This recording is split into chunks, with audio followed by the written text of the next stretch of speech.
हो सकता है कि जब ये वीडियो अपलोड हो तो आपके पास इसकी PDF ना हो, तो आप क्या कर सकते हैं, मसीह मंथन बैठक व्हाट्सएप ग्रुप, जो वर्ल्ड व्हाट्सएप ग्रुप है, उसको ज्वाइन कर सकते हैं और वहाँ से आपको जो है PDF मिल जाएगी।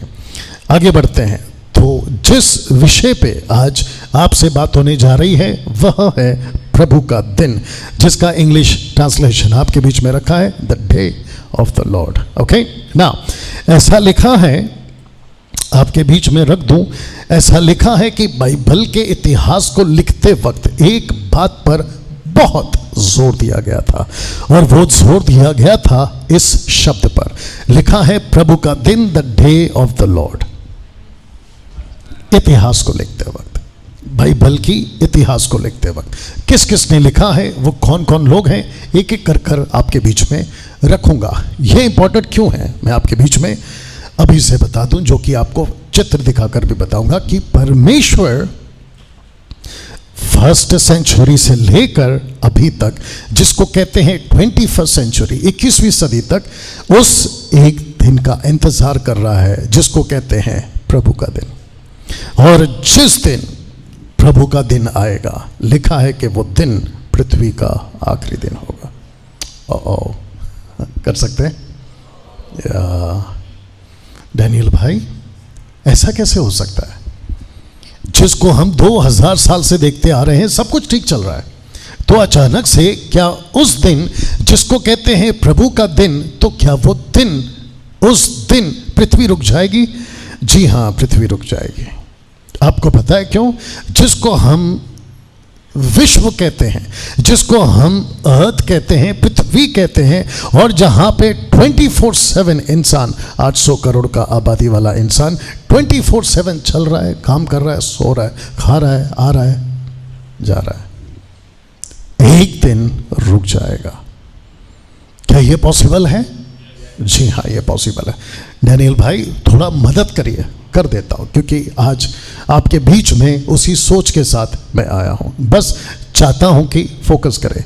आपको पता है, जब मैं ये चित्र रख रहा हूँ, हो सकता है कि सोशल प्लेटफॉर्म पे कुछ लोग कह सकते हैं बकवास है, ये कोट वाला बकवास कर रहा है, फोकस, ओके, बकवास कर रहा है, या क्या मूर्खता की बात कर रहा है। तो आपको याद दिला दूं कि कुछ 3 साल पहले पूरी दुनिया रुक गई थी, और वो झटका सिर्फ भारत को नहीं, और सिर्फ गरीब को नहीं, और सिर्फ पिछड़ी जाति को नहीं, लेकिन विश्व का नंबर 1 कंट्री जिसको कहते हैं अमेरिका, वो तक रुक गया था। Is that right? विश्व का ऐसा कोई करोड़पति, ऐसा कोई बिलियनियर, टिलियनियर, जो भी वो होगा, वो तक हिल गया था। अगर वो तब हो सका मात्र 3 साल पहले, तो सोच के देखिए, जिसको कहते हैं प्रभु का दिन, वाकई पूरी दुनिया रुक जाएगी। आमेन, आमेन, यू अंडरस्टैंड? और जितने यहां पर देख रहे हैं, बहुत गंभीर विषय है। आपने अब तक बाइबल को मजाक में लिया होगा। दावा है कि आज का प्रचार सुनने के बाद आप इस बाइबल को मजाक में नहीं ले पाओगे। या गो अहेड मजाक में नहीं ले पाओगे। लिखा है कि Bible talks about second coming of Jesus Christ 1845 times.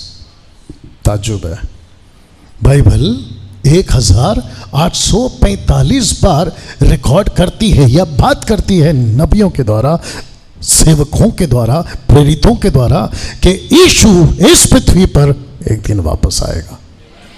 कितनी बार? 1845 बार। आपको अगर डाउट है तो बैठे रहो, 1 साल लगेगा ढूंढ के निकलने में। अगर आपको डाउट है कि 1845 बार कहाँ लिखा है, यू अंडरस्टैंड? जिसके चलते एक शब्द है, लिखा है विश्वास, शब्द विश्वास की बात सबसे ज्यादा यीशु के आने के बारे में लिखा हुआ है। तो सबसे ज्यादा किसके बारे में? विश्वास। उसके बाद अगर किसी के बारे में लिखा है जो सबसे ज्यादा है, और वो है the day of the Lord, जिसका अर्थ होता है second coming of Jesus Christ. आपको घमंड है? होना चाहिए। आपको गर्व है?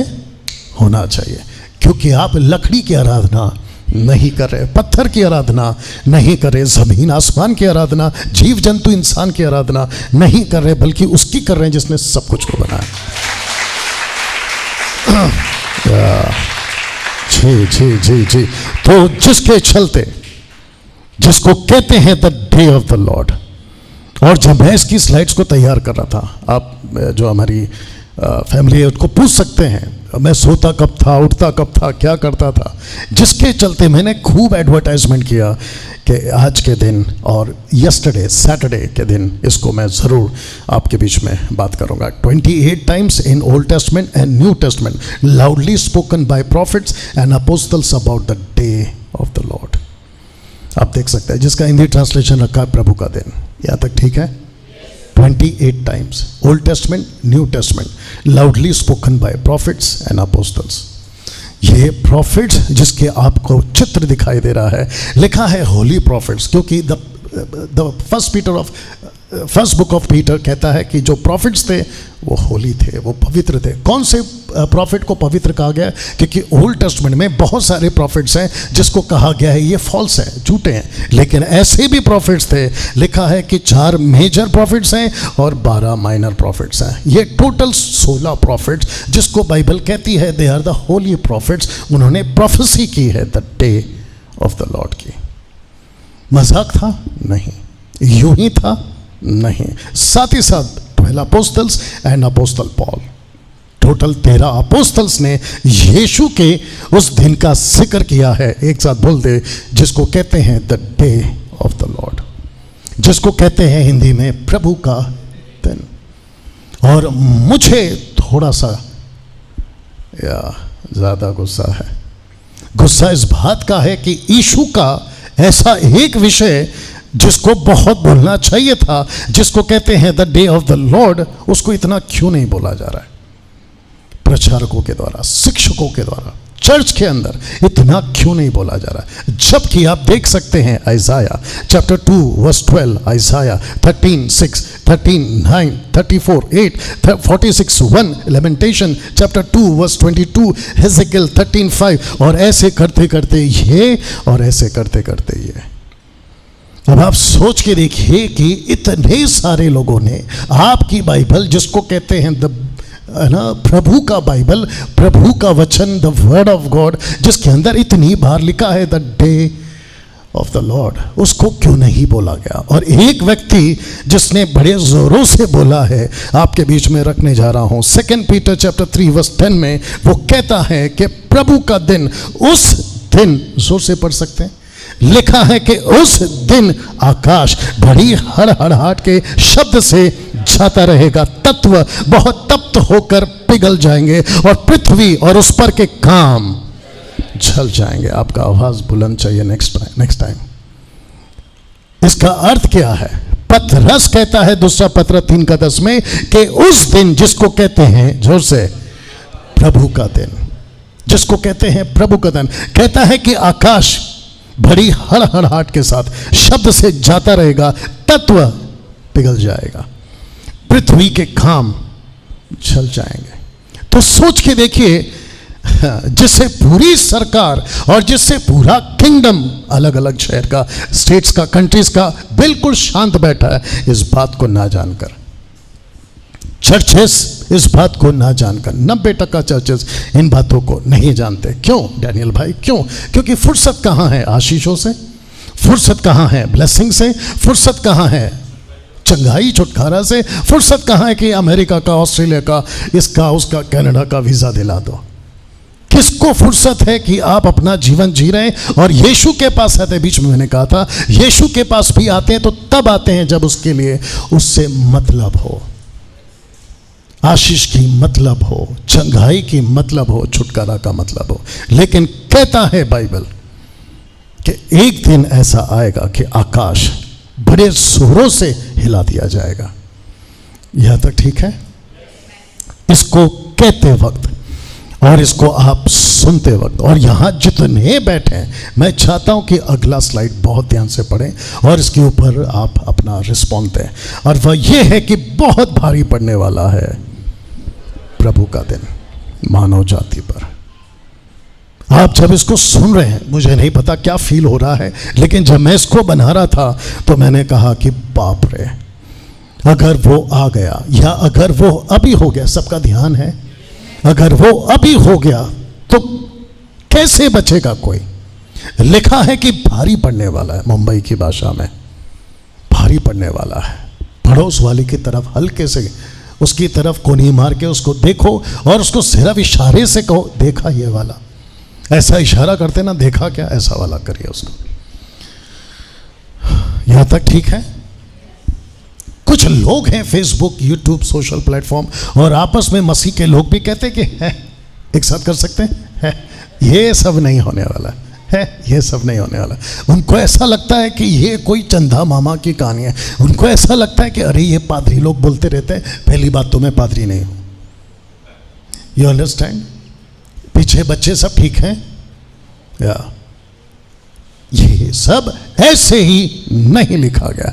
तो जिसके चलते एक इशारा आपको मैं दिखा रहा हूं और मैं चाहता हूं कि अगर वो तब हुआ था तो ये भी जरूर होगा, पता नहीं कब, लेकिन होगा जरूर, यू अंडरस्टैंड। और वो एक एग्जाम्पल ये रहा आपके बीच में। लिखा है कि सारी भविष्यवाणियां पूरी हो चुकी थी पहले आगमन की। ऐसा कहां है? आप देख सकते हो ऊपर चित्र, ये वाला यहां पे चित्र देख सकते हैं और इस तरफ आप यीशु को देख सकते हैं जो जगत की रोशनी बनकर आया था, जिसको पहला दूसरा पत्रस पहला अध्याय वचन 19 कहता है वह एक दिया है। कौन? यीशु एक दिया है। और यही वजह से ये चित्र आपके बीच में रखा हूं कि सारी भविष्यवाणियां पूरी हो चुकी हैं पहले आगमन के। अगर पहले आगमन की तैयारी और प्रचार और जो भविष्यवाणियां उस वक्त में की जा रही थी, अगर वो पूरी हो चुकी है तो एक दिन यीशु पृथ्वी पर लौटेगा। एक दिन यीशु पृथ्वी पर लौटेगा। He will come back, he will come back. आप शायद इस चित्र को देखकर ताली बजाना भूल गए, अभी नहीं चाहिए, इसलिए आपसे कहा था कि सतर्क रहना है। You understand. यहां कितने लोग हैं जो प्रभु से प्यार करते हैं? अगर आप प्रभु से प्यार कर रहे होते, जो कि मैं आपका प्रूफ देखना चाह रहा था, जब ये चित्र आया था तो तालियां तो बजनी चाहिए थी।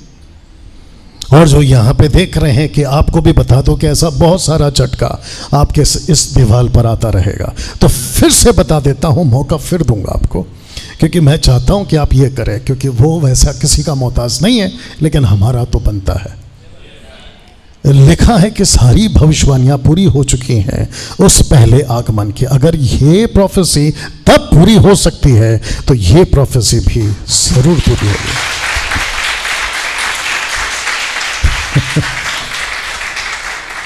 अगर आप पहले आ जाते, यू अंडरस्टैंड, कैसा लग रहा है अभी तक? और कितने लोग हैं जिनको ये महसूस हो रहा है कि यस, आप अभी स्पिरिचुअल रिलम में, आत्मिक दृष्टिकोण में आप अभी लिफ्ट हो रहे हैं और आपका लिफ्ट अप और होगा और फिर होगा सीधा टेक ऑफ। 2-4 दिन पहले कोई गया था ऊपर, हाँ आप भी जाओगे अभी आत्मा में सीधा ऊपर, वापस आओगे वो बात अलग है, नहीं आए तो फिर वहीं मिलते हैं। You understand. लिखा है कि एक दिन यीशु पृथ्वी पर लौटेगा, he will come back. Now एक व्यक्ति से आपको मिलाता हूं और वो व्यक्ति है पतरस। लिखा है कि पतरस ने कुछ देखा था यीशु की कब्र में। तो जो शब्द है ना देखा था, उसको कहते हैं थियरियो, थियरियो। और जो आपका इंग्लिश वर्ड है ना थिएटर, यहीं से निकला है, थिएटर, थियरियो, जिसका अर्थ होता है आप जब थिएटर में बैठते हैं तो कैसे देखते हैं? जल्दी बोला करो, ध्यान से देखते हैं। आप जब देखते हैं तो क्या करते हैं? फोकस करते हैं। तो पतरस जब यीशु की कब्र पर गया, प्रेज गॉड, कैसे चित्र अवेलेबल थे गूगल में जो कि आपको कनेक्ट करवा सकूं, तो लिखा है कि पतरस कब्र में गया और उसने ध्यान से देखा। आइए देखते हैं उसने क्या देखा। Are you ready for this? तो यहां लिखा है कि उसने क्या देखा। लिखा है उसने देखा फोल्डेड क्लॉथ, लपेटा हुआ कपड़ा। आपने कभी इसको पढ़ा था?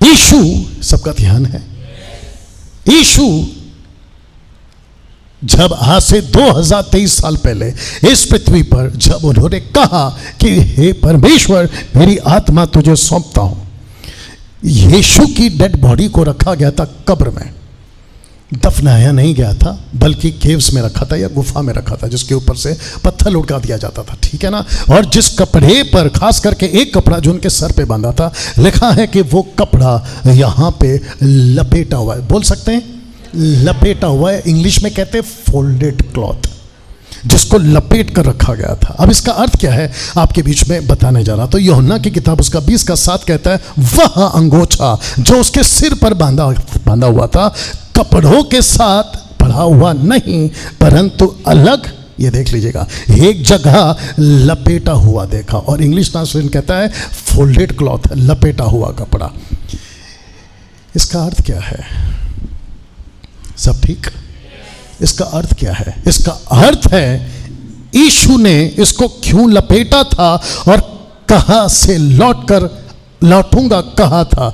इसका अर्थ क्या है? तो यहूदियों के हिसाब से तब भी और आज भी, अकॉर्डिंग टू जूविश कस्टम, तब भी और आज भी, कि जब वो टेबल पे खाना खा रहे होते हैं, तो अगर उनका खाना पूरा नहीं हुआ है तो अपने नैपकिन को वो फोल्ड करके रखते हैं। तो जो घर के लोग हैं और अगर वो कोई होटल में है, अगर नैपकिन फोल्ड है, तो वेटर को पता चलता है कि इसका खाना खत्म नहीं हुआ है, ये उठकर तो गया है, वापस आएगा। क्या बात है। तो जिसके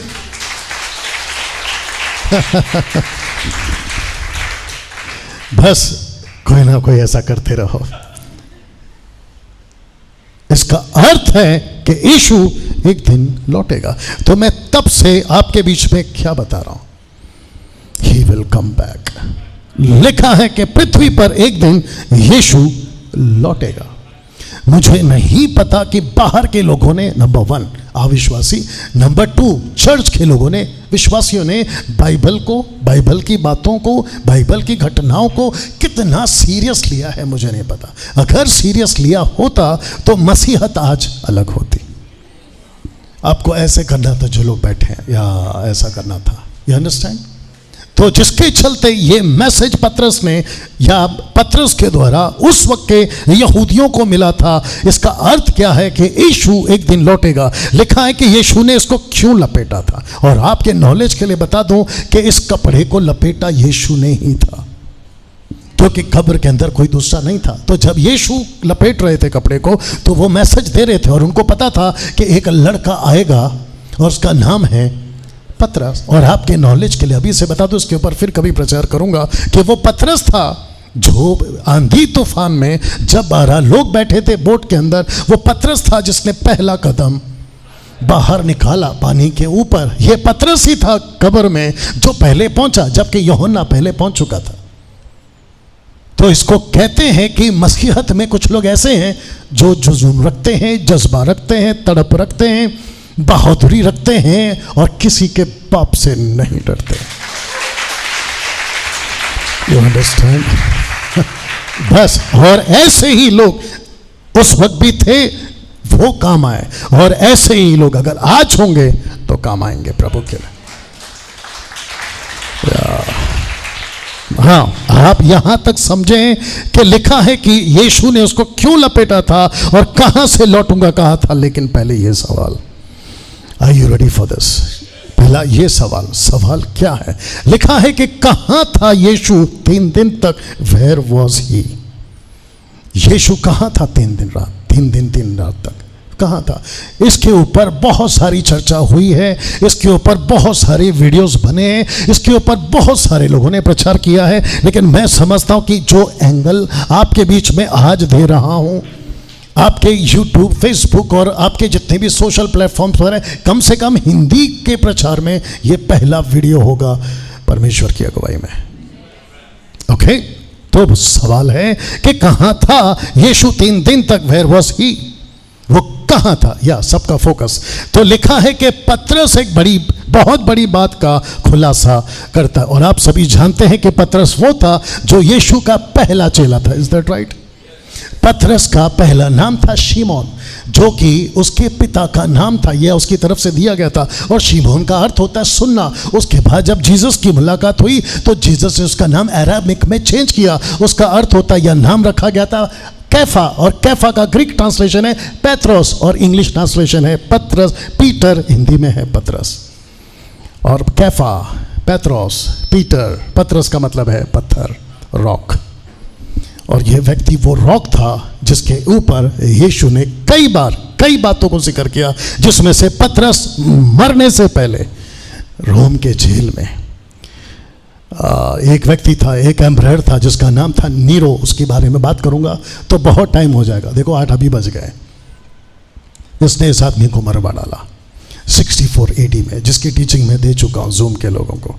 इस व्यक्ति को एक खुलासा मिलता है, और वो खुलासा है कि यीशु कहाँ था 3 रात 3 दिन। ये शब्द को अभी से पढ़ लीजिए, जिसका नाम है हेडीज। हेडीज ये ग्रीक ट्रांसलेशन है, ठीक है ना। शीलो हिब्रू ट्रांसलेशन है। तो हेडीज पे जाएंगे, शीलो पे नहीं जाएंगे, शीलोस पे नहीं जाएंगे।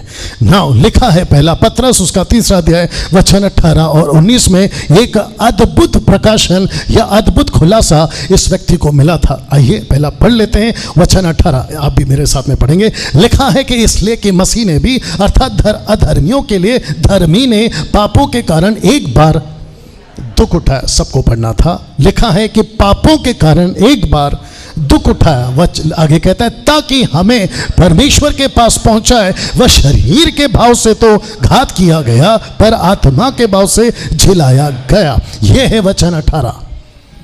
यह है वचन 18। वचन 19 को मैं आगे पढ़ूंगा, लेकिन सबका ध्यान है। ओके, अब चाहता हूं कि आपका जो लिफ्ट हुआ है, आपका जो आत्मा है, अब उसको थोड़ा सा और डीप में लेके जाएं, क्योंकि यहां पे टोटल 3 बातें हैं।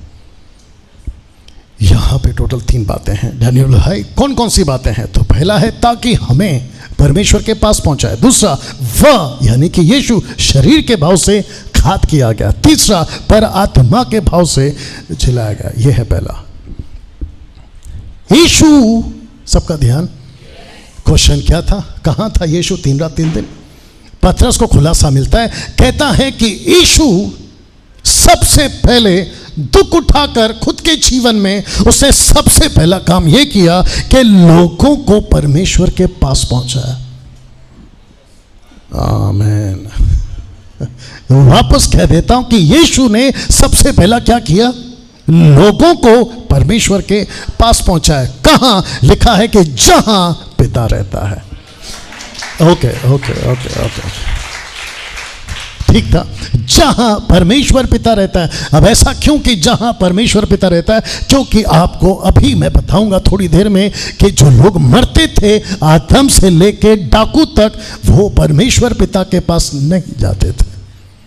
लेकिन यीशु ने आज से 2023 साल पहले आकर एक ऐसा चीज किया जिसका प्रकाशन पतरस को मिलता है। कहता है कि उसने सबसे पहले यह किया कि उसने शरीर में दुख उठाकर, धर्मी ने अधर्मी के कारण दुख उठाकर, लिखा है कि हमें परमेश्वर के पास पहुंचाया। कैसे? लिखा है वो घात हुआ। फिर क्या हुआ? 3 दिन जी उठा। तो पहला पॉइंट है कि उसने हमको, आपको, आदम से लेकर डाकू तक के लोगों को परमेश्वर के पास पहुंचाया है।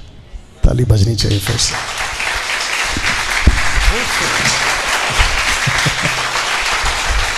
बस आजकल वैसे ही बारिश का मौसम है। जो बाइक्स होते हैं वो कभी कभी फ्रीली नहीं चलता है। घर का दरवाज़ा चोक हो जाता तो ऑयल डालना पड़ता है, तो बाहर से मंगाएं। आपकी जो तालिया है ना, वो इस टाइप की आ रही है, थोड़ा टाइट आनी चाहिए। ओके, एक चित्र दिखा रहा हूं साहब। मैं चाहता हूं कि आप ये चित्र देखें और इस वचन को पढ़े। 2 कुरिन्थियों 5:19 लिखा है कि परमेश्वर ने मसीह में होकर अपने साथ संसार का मेल मिलाप कर लिया और उनके अपराधों का दोष उन पर नहीं लगाया। वाह! आप ये चित्र देखो। ये व्यक्ति कौन है? आदम। इसकी नस्लें कौन है? डाकू तक। वो सारे लाखों करोड़ों लोग जो आदम से पैदा हुए लेकिन परमेश्वर पिता तक कभी नहीं पहुंच पाए, क्योंकि मृत्यु ऐसी थी उनके लिए कि उनके लिए परफेक्ट ब्लड की जरूरत थी। वाह! आप बीच बीच में अपना हाथ भी ऐसे कर सकते हैं, कुछ ना कुछ करो, नहीं तो मेरे को ऐसा लगेगा कि बैठे और चल बसे हो। आदम से लेकर डाकू तक जिसको परमेश्वर के पास पहुंचाने के लिए एक परफेक्ट ब्लड की जरूरत थी। और वो ब्लड मैं रखूंगा भी, वो एक व्यक्ति ने अपने आप को देकर दे दिया। तो आदम से डाकू तक परमेश्वर के पास पे पहुंचाने का काम किसने किया? ये चित्र वो नहीं है जिसको हम यीशु का चित्र कहते हैं, ये जस्ट काल्पनिक है, ठीक है ना। इससे भी लाखों गुना खूबसूरत होगा, वो बात अलग है। दूसरी बात या दूसरा पॉइंट, वह शरीर के भाव से तो घात किया गया था। ना लिखा है कि शरीर में पापी होने के कारण, वापस कहता हूं कि शरीर में पापी होने के कारण या पाप होने के कारण मसीह को तो मरना ही था। Is that right? या उसको मरना ही था। तो फिर प्रश्न उठता है, पहले उसको देख लीजिएगा। इब्रानियों 10:5 में लिखा है कि इसी कारण वह जगत में आते समय कहता है, भजन संहिता 40 का 6 से 8 तक में पढ़ लेना, क्योंकि भजनकार कहता है, दाऊद कहता है कि बलिदान और भेंट तूने ना चाहिए, लेकिन लिखा है कि पर मेरे लिए एक देह तैयार किया। तो यीशु जो क्रूस पे मरे थे, ये चित्र देख लो, यीशु जो क्रूस पे मरे थे, ये जो बॉडी है ये किसकी है? जोर से अगर आप मैसेज को समझ रहे हैं तो जवाब दे पाओगे, जो कि मैं शुरू से पीछे से बोलते आ रहा हूं। ये बॉडी किसकी है? किसने कहा? सही जवाब, ये बॉडी आपकी है। इसका मतलब है कि इस जगह पे होना कौन चाहिए था? आप। यहां पे मार किसको पड़नी थी? जोर से, आपको। यहां खीले किसको पड़नी थी? आपको। तो ये लोग जो यहां पे देख रहे हैं सोशल प्लेटफॉर्म पे, उनको भी बता दो कि कुछ हंसी ठट्टा करने वाले यहां पर हैं, जो कहते हैं कि जो 3 किले को बर्दाश्त नहीं कर सका वो कहां का परमेश्वर? जो खुद नहीं बचा सका हमको क्या बचाएगा? जो खुद मर गया वो खुदा कैसे? अब उनको कौन बताए कि यहां पे मरना था तुझे, लेकिन मरा यीशु। वाह। तो कहता है कि भजन संहिता, और दाऊद कहता है, और पौलुस अगर इसका लेखक है तो कहता है कि बलिदान और भेंट तूने ना चाही, अब इसको पढ़ो, पर मेरे लिए एक देह तैयार किया था। तो यीशु जब पैदा हुए थे, सबका फोकस, जब यीशु पैदा हुए थे तो ऐसा लगता था कि बच्चा पैदा हुआ है, जी नहीं। जब यीशु बड़े हो गए थे 12 साल के तो लड़का चल रहा है, जी नहीं। जब यीशु 30 साल के हो गए तो कह रहा था कि अरे इंसान जा रहा है। लेकिन एक व्यक्ति था जिसको कहते हैं द लास्ट प्रॉफिट, और वो लास्ट प्रॉफिट कौन था? John the Baptist. उसने जब यीशु को देखा तो उसने कहा कि देखो ये वो आ रहा है। एक साथ कोई बोल सकता है कौन आ रहा है? ये परमेश्वर का मेमना है। लिखा है कि अनहोना है कि बैलों और बकरों का लहू पापों को दूर करे, ये अनहोना है, इट इज इम्पॉसिबल। तो यीशु मसीह क्या बनकर आया? क्योंकि यहाँ बहुत सारी देह सैक्रिफाइस होती थी, यहाँ बहुत सारी बॉडी को जो जानवर की होती थी उनको सैक्रिफाइस किया जाता था, जिसके चलते यीशु ने कहा ठीक है मैं भी एक शरीर बनकर आऊँगा। बीच में गुजरात में, उत्तर प्रदेश में, नॉर्थ साइड में, यूट्यूब पर, फेसबुक पर एक वीडियो बहुत वायरल हो रहा है, और कहते हैं कि इसको यानी यीशु को परमेश्वर कैसे मान सकते हैं? कहते हैं वो तो खुद कहते हैं कि वो परमेश्वर का बेटा है। जी हाँ, मैं भी कहता हूं कि वो परमेश्वर का बेटा है। एक साथ पूछो क्यों? क्योंकि पहला बेटा फेल हो गया था। पहला बेटा कौन था? आदम। तो यीशु क्या बनकर आया? दूसरा बेटा आदम, यानी कि सेकंड एडम।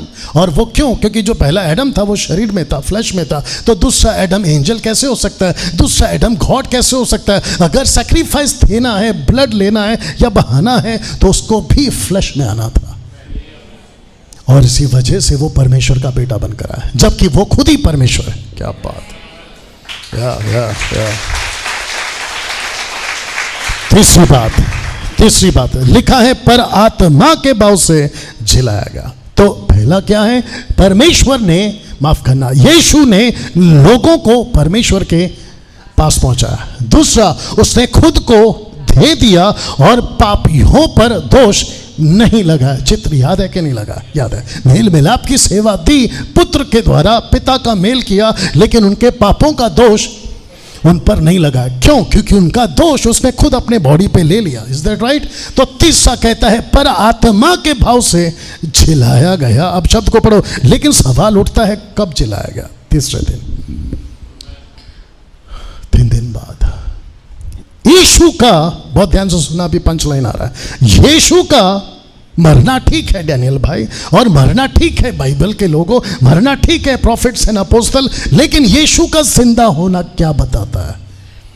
यीशु का जिंदा होना बहुत कुछ बताता है, जो कि आपके बीच में रखने जा रहा हूं। तो लिखा है कि तो कहां था यीशु 3 दिन तक, कहां था यीशु 3 दिन तक, और कहां से झिलाया गया? तो लिखा है कि उन्हीं 3 दिनों में, पहला पतरस उसका 3 का 19 आ गया। अभी तक क्या बता रहा था? 18। अब क्या बता रहा हूं? 19, क्योंकि प्रकाशन कहां से मिला था? पहला पतरस उसका 3 अध्याय वचन 18 और 19। 18 का 3 बात बता चुका हूं, एक पहुंचा चुका है, दूसरा खुद के शरीर पे उसने दोष लिया, तीसरा और वो जी उठा है। तो लिखा है कि उसी में जब यीशु यहां थे, उसी में लिखा है कि उसी में उसने जाकर, उसी में उसने, ब्रैकेट में यीशु ने जाकर, लिखा है कि कैदी आत्माओं को भी प्रचार किया जिन्होंने उस बीते समय में आज्ञा न माना, जब परमेश्वर नूह के दिनों में धीरज धरकर ठहरा रहा और वो जहाज बन रहा था जिसमें बैठकर थोड़े लोग अर्थात 8 प्राणी के द्वारा बच गए। यीशु कहाँ गए थे? एक साथ हेडीज में। हेडीज का अर्थ क्या है आगे भी बताऊंगा, अभी बता देता हूं क्योंकि दिमाग में आपके चल रहा होगा। हेडीज का मतलब होता है कि एक जगह पे जो मरी हुई आत्माएं होते हैं उनको 2 डिपार्टमेंट में रखा जाता है, और वो जो 2 डिपार्टमेंट है आपके बीच में रखूंगा। तो हेडीज का मतलब होता है कि जो मरी हुई आत्माएं हैं उनको कैद किया गया। एक है नेगेटिव वे पे, ऑब्वियस, दूसरा है पॉजिटिव वे पे। ओके, तो लिखा है कि यीशु ने जाकर उसी में मतलब जब वो मर गए थे, उसी 3 दिन में। नाउ डैनियल भाई, किसी एक वचन पे हम डॉक्ट्रिन नहीं बना सकते, तो जिसके चलते सपोर्टिव स्क्रिप्चर रखा हूं इफिसियों 4 का 8 और 10, जो कि बिल्कुल हूबहू पौलुस को यह प्रकाशन मिला। यहां तक सब लोग ठीक है? आइए पढ़ते हैं। लिखा है कि इसीलिए वह कहता है, ये वह कौन है? दाऊद। ये वह कौन है? दाऊद। रखूंगा, कहता है, इसलिए वह कहता है, वह ऊंचे पे चढ़ा। ऊंचा मतलब क्या? क्रूस। वो ऊंचे पे चढ़ा, बंदियों को बांध ले गया, मनुष्यों को दहन दिए। उसके चढ़ने से और क्या पाया जाता है कि केवल यह कि वो पृथ्वी की निचली जगहों में उतरा भी था। जो उतर गया ये वही है जो सारे आकाश के ऊपर चढ़ भी गया और सब कुछ परिपूर्ण करे।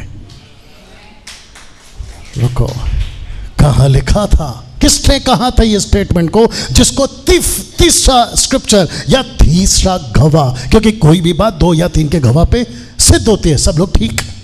लिखा है भजन संहिता 68 का 18 में, तू ऊंचे पर चढ़ा, तू लोगों को बंधुआई में बांध ले गया, तूने मनुष्यों को वरना हटीले मनुष्य से भी भेंट ली, जिससे यह परमेश्वर उनमें वास करे। यहोवा उनमें वास करे। वास का ट्रांसलेशन करूंगा, और ये जो लोग हैं ना हटीले, इसको भी बताऊंगा कि ये लोग कौन है। यहां तक ठीक है? ओके, जब ये सब कुछ हो रहा था, यीशु को रोम की सरकार ने पकड़ लिया था। कम से कम 3 से 4 कोर्ट में उनका फैसला चला, और आखिरकार किसी भी कोर्ट ने, वो चाहे हेरोदेस का हो, वो चाहे पिलातुस का हो, वो चाहे कैफा महायाजक का हो, या फिर वो कैफा हन्ना महायाजक का हो, किसी ने भी यीशु के ऊपर एलिगेशन सिद्ध नहीं किया कि ये गिल्टी है, ये गिल्टी है, ये गिल्टी है। नो, नेवर, किसी ने किया। लेकिन पब्लिक के डिमांड पर वहां जो कुछ लोग थे उन्होंने नारे लगाए कि क्रूस पे चढ़ाओ, क्रूस पे चढ़ाओ, क्रूस पे चढ़ाओ। और यीशु को जब क्रूस पे चढ़ा दिया गया था, तो वहां पे 2 डाकू थे, एक थे राइट और एक थे लेफ्ट में। जो लेफ्ट वाला था उसको शायद छेड़ थी, मैं तो मर रहा हूं और मुझे तकलीफ बहुत हो रही है, दर्द बहुत हो रहा है। ऐसे में उसने कहा कि आपके बारे में तो हम सुनते थे जब मैं जेल में था कि तू मसीहा है। अब ताज्जुब की बात यह है कि हम तो मर रहे हैं और हमको तेरे साथ मारा जा रहा है। अगर तू वही परमेश्वर है जो खुद को कहता है तो खुद भी बच, और मुझे भी बचा। लेकिन उस राइट वाले, दाहिने वाले डाकू ने कहा, नो, हम जो मर रहे हैं, सबको याद है ना, हम जो मर रहे हैं अपनी गलती, अपने पाप, अपने गुनाह के लिए, लेकिन ये वो नहीं है जो तू सोच रहा है। ये सच्चा है, ये परमेश्वर है। बहुत ध्यान से सुनना। और उस डाकू ने यीशु पर वहीं विश्वास किया। बस उसने एक शब्द कहा कि अगर यही सच है, मैं यहाँ नहीं बचने की बात कर रहा हूँ, लेकिन मुझे वहाँ ज़रूर याद करना। तो यीशु ने क्या कहा सुनिए, क्योंकि इसका पीछे का मैं बता चुका हूँ। तो 23 का 43 में यीशु कहता है, उसने ब्रैकेट में यीशु ने उससे कहा, मैं तुझसे सच कहता हूँ कि आज ही उसी में उसी मृत्यु के दिन में इसने कहा, यीशु ने कहा, आज ही तू मेरे साथ स्वर्ग लोक, या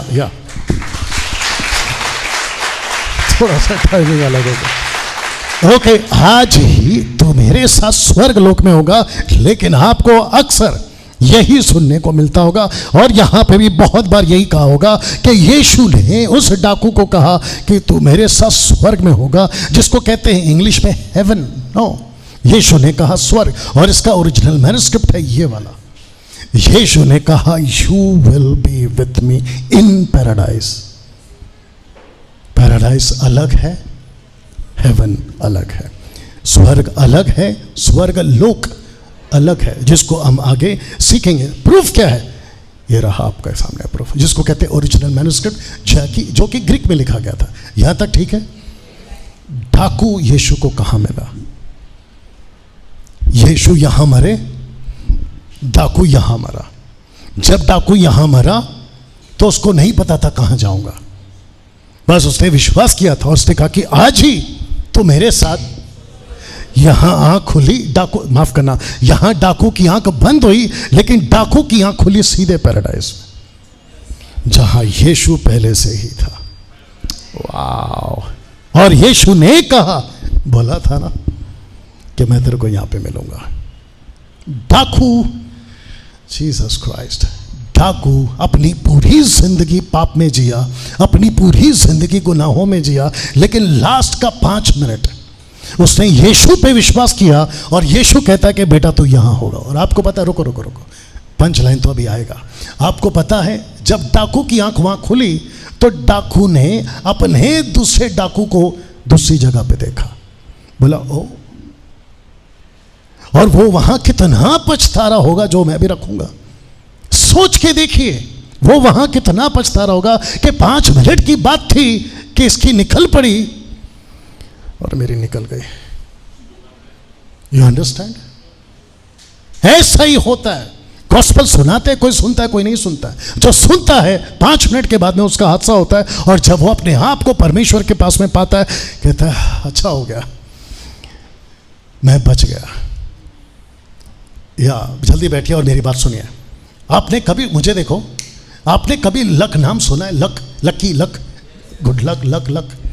या इससे बेहतर लक क्या हो सकता है? आप कहते क्या लकी है यार, इससे बेहतर क्या लकी हो सकता है बताइए?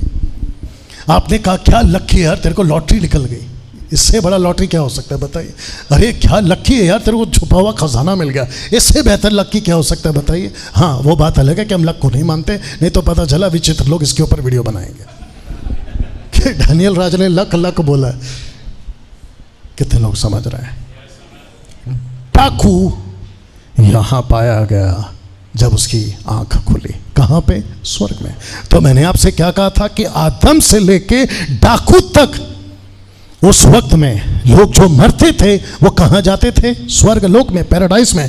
तो आदम और हव्वा, उसके दोनों पुत्र, हम इसको स्वर्ग में, पैराडाइज में देख सकते हैं, क्योंकि बाद में उसने माफी मांगी होगी जिसने कत्ल किया। हनोक को यहां देख सकते हैं, नूह को यहां देख सकते हैं, स्वर्ग लोक में देख सकते हैं, अब्राहम को, इसहाक को स्वर्ग लोक में आप इसको यहां पे देख सकते हैं, यानी कि उस वक्त में ये वहां होंगे। यूसुफ स्वर्ग लोक में थे, आपका मोसेस स्वर्ग लोक में थे, जोशुआ और गिडियन आपके स्वर्ग लोक में थे, सैमुअल, सैमसन आपके स्वर्ग लोक में थे, उसके बाद में किंग डेविड स्वर्ग लोक में थे, और आपका डैनियल और उसके 3 दोस्त स्वर्ग लोक में थे।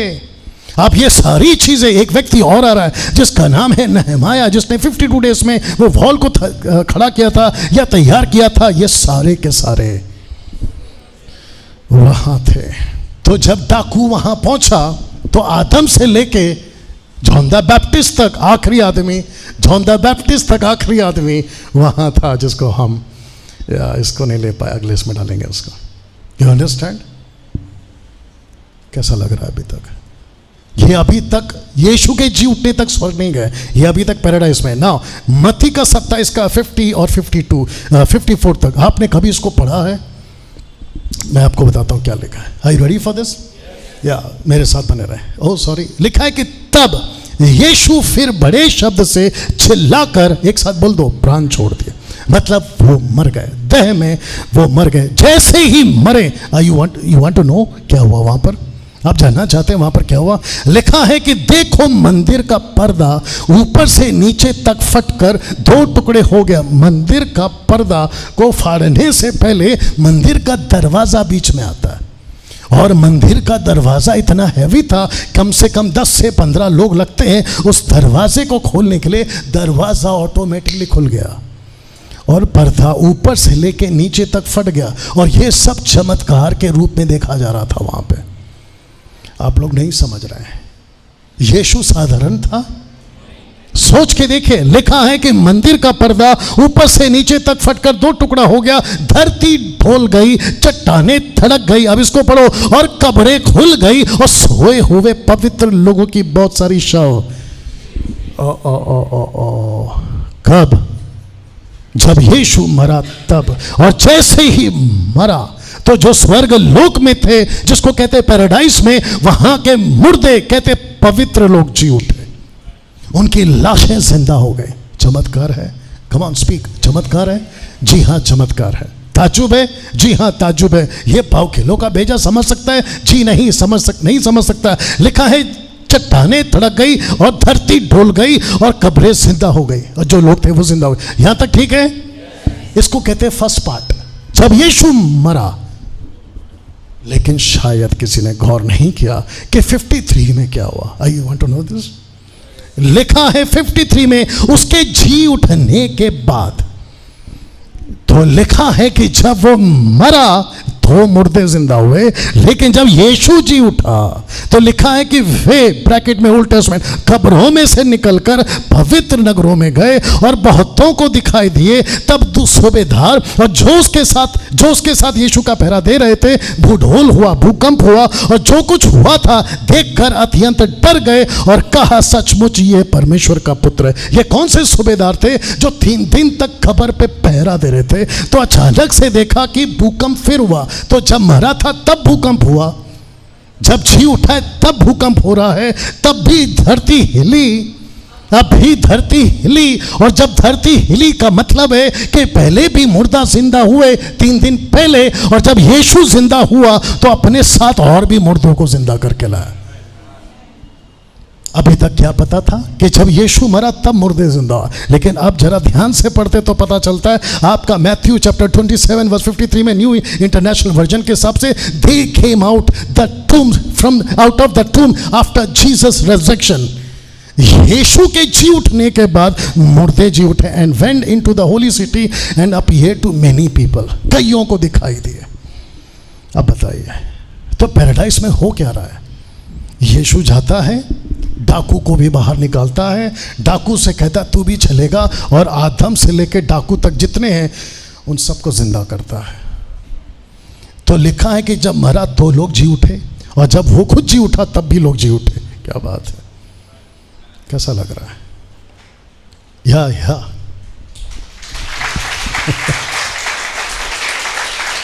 बस, और जितने यहां पे देख रहे हैं आपको भी बता दूं, ऐसा है हमारा परमेश्वर। मैं कल रात को जब स्लाइड्स को हम लोग तैयार कर रहे थे, मैं और नतानियल, तो मैं कह रहा था क्या गजब का, बोला कि नहीं बोला, क्या गजब का परमेश्वर है जिसको हम आराधना करते हैं, जिसको हम मानते हैं। क्या अद्भुत परमेश्वर है। आपको घमंड होना चाहिए। तो फिर करो अभी के अभी, अपना हाथ लो, खुद की पीठ को शाबाशी दो और खुद को कहो, क्या क्या बात है यार, मैं तो ऐसे परमेश्वर को मानता हूं। ना तो लकड़ी है, ना पत्थर है, ना प्लास्टिक है, ना चूहा बिल्ली सांप कुत्ता पता नहीं क्या क्या, बल्कि सबको बनाने वाला है। या जोर से, या ओके। नाउ अब तक क्या पता चल रहा है कि 3 दिन तक तो यीशु इस कब्र में था। इसका मतलब है उसकी पार्थिव शरीर, डेड बॉडी तो यहां थी, पर आत्मा पैराडाइज में थी, जिसको कहते हैं हेडिस। ओके, यहां तक ठीक है? क्या सच में यीशु हेडिस में था? यह क्वेश्चन है, क्योंकि कई लोग कहते हैं कि अगर हेडिस में था तो क्या यीशु नर्क में था? HELL, जी नहीं, वो नर्क नहीं है, नर्क अभी आएगा।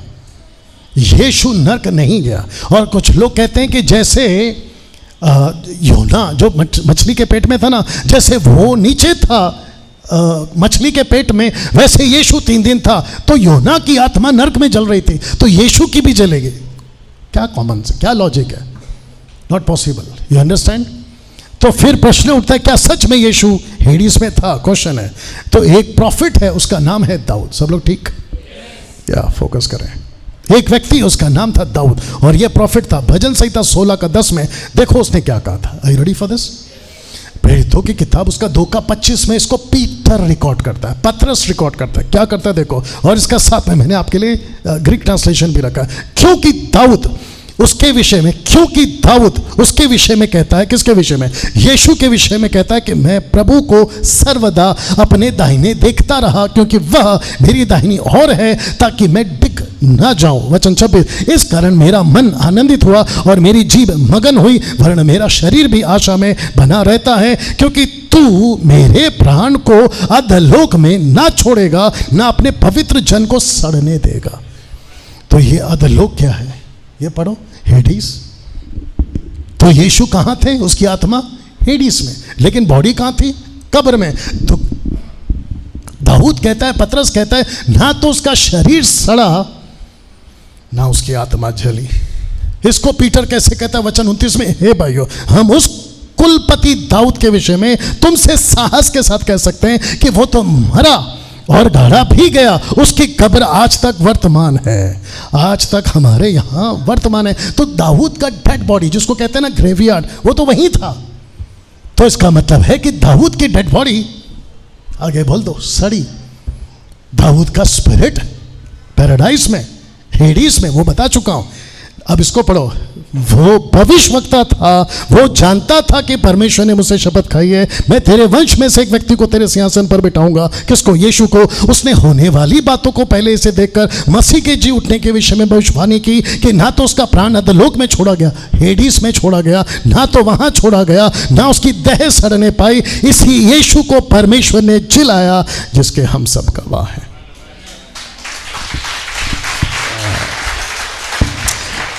इसको पढ़ो, इफिसियों 4:9। उसके चढ़ने से क्रूस पर क्या पाया जाता है? केवल ये कि वह पृथ्वी की निचली जगहों में उतरा भी था, हेडिस में।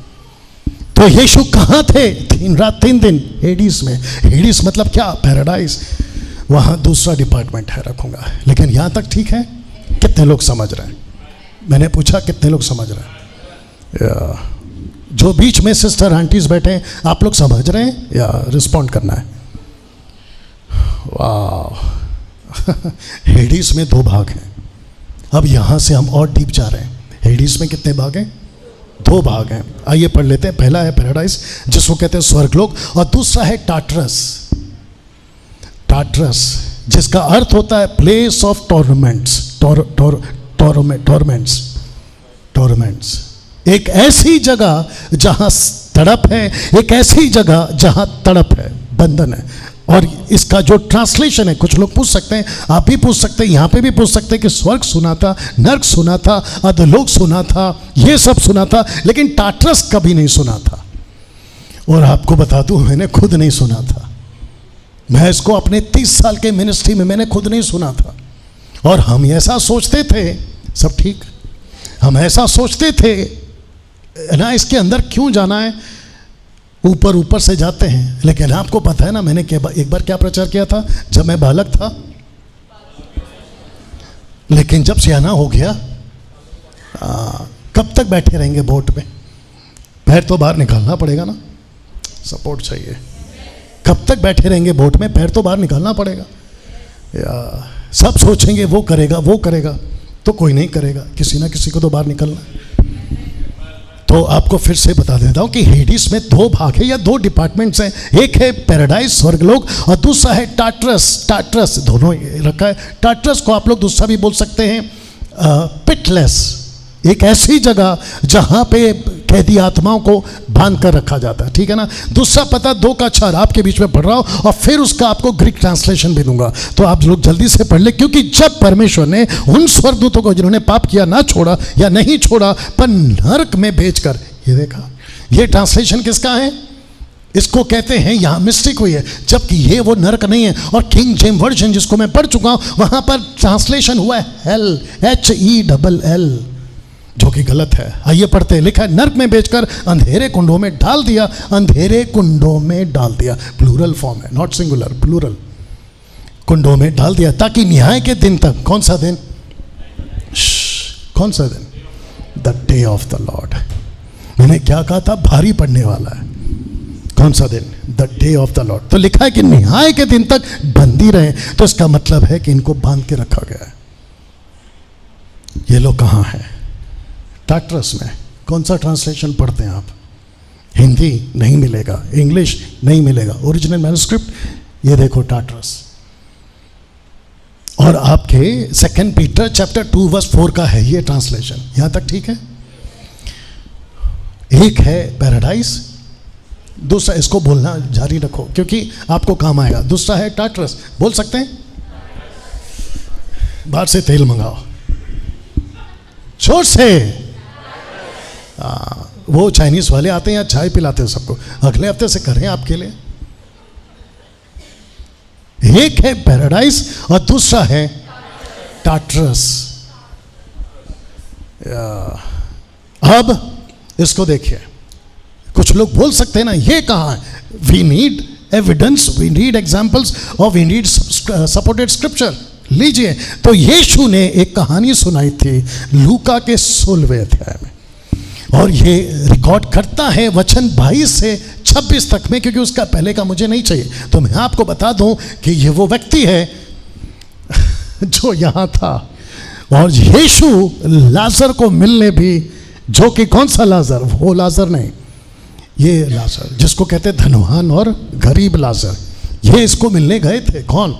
यीशु। कब? जल्दी, उसी 3 दिनों में। ऐसा बोल सकते, उन्हीं 3 दिनों में। तो लाजर वहां था और यीशु को पता था कि मैं इसको जाकर मिलूंगा, तो इसकी कहानी सुनाई अपने चेलों को। तो लिखा है कि यहां दोनों ही जगहों का बात हो रहा है। यहां तक ठीक? यहां पे दोनों ही जगहों का बात। आइए पढ़ते वचन 22 को। लिखा है कि ऐसा हुआ कब? जब काफी दिन हो गए लाजर उसकी डेवड़ी पर, धनवान अपना मटन मच्छी खाते हुए। यहां तक ठीक? लिखा है कि ऐसा हुआ, बहुत ध्यान से देखना, बहुत ध्यान से सुनना। लिखा है कि ऐसा हुआ कि वो कंगाल मर गया, मर गया। जैसे ही मरता है वो लाजर कंगाल, लिखा है कि स्वर्गदूत आते हैं, उसे लेते हैं और अब्राहम की गोद में पहुंचा देते हैं। ब्रैकेट पढ़ लो, पैराडाइज, पैराडाइज, पैराडाइज। आइए पढ़ते धनवान का क्या हुआ। लिखा है कि वो धनवान भी मरा, maybe after 1 week 1 month, वो भी मरा। और लिखा है कि उसका शरीर गाड़ा गया, शरीर गाड़ा गया, आत्मा। आइए देखते हैं कि उसको कौन सा स्वर्गदूत लेने आता है। क्या स्वर्गदूत आएगा? आइए देखते क्या लिखा है। लिखा है कि अधलोक में, ब्रैकेट में टार्टरस, अधलोक में उसने पीड़ा में पड़े हुए अपनी आंख उठाई और दूसरे अब्राहम की गोद में लाजर को देखा। इंटरेस्टिंग पार्ट क्या है पता है? जब लाजर मरता है तो एंजल्स आ रहे हैं, जब धनवान मर रहा है तो ये खुद ही पहुंच रहा है। आप नहीं समझे अभी भी, बहुत ध्यान से सुनना। आज भी ऐसा ही है।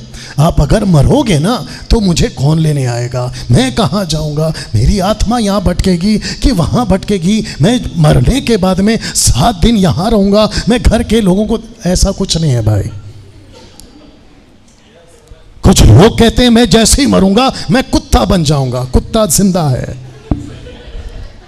तू मरा है।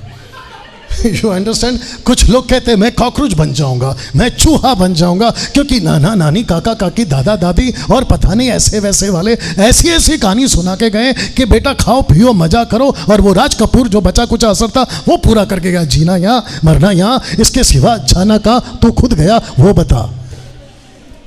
You understand? कहते हैं कि खाओ पियो मजा करो, क्योंकि कल तो, एक कल भी बात बोला था, आज भी बोल देता। अगर ऐसा है, सब लोग का ध्यान, अगर ऐसा है कि व्यक्ति मरता है और तुरंत पैदा होता है, तो मैं पूछना चाहता हूं कि पूरे मानव इतिहास में आदम से लेकर अभी तक ये जितने भी लोग हैं, एक भी क्यों नहीं बताता अरे मैं कल ऐसा मरा था, देख अभी मैं जिंदा हूं? ऐसा क्यों नहीं बताता है? जबकि इक्का दुक्का कोई बताता है नानी मरी थी ना, वो नानी मैं हूं, वो जो दादा मरा था ना वो दादा मैं हूं, तो पड़ोस वाला मरा तू क्यों नहीं आया? क्वेश्चन है। इसको कहते हैं बकवास की थियरी, इसको कहते हैं उल्टी सीधी कहानियां, इसको कहते हैं जब शक्कर की जलेबी नहीं मिलती तो कहते हैं गुड़ की बना, ऊपर से गया। इसको कहते हैं जब शक्कर की जलेबी कृष्णा नहीं बनती तो गुड़ की बना, जी की तसल्ली गुड़ की जलेबी, यह कहावत वहां से आई है। दिल को सुकून के लिए बना। कैसा लग रहा है? तो फिर से कहता हूं कि जब लाजर मरता है तो स्वर्गदूत आता है, धनवान मरता है इसको कोई लेने नहीं आता। आइए सुनते हैं। कहता है कि पीड़ा में पड़े उसने अपनी आंख उठाकर दूसरे अब्राहम की गोद में, उसने लाजर को देखा, उसने पुकार कर कहा, बाप रे, उसने पुकार कर कहा हे पिता अब्राहम। इसको कहते कैसे पता चला कि ये अब्राहम है?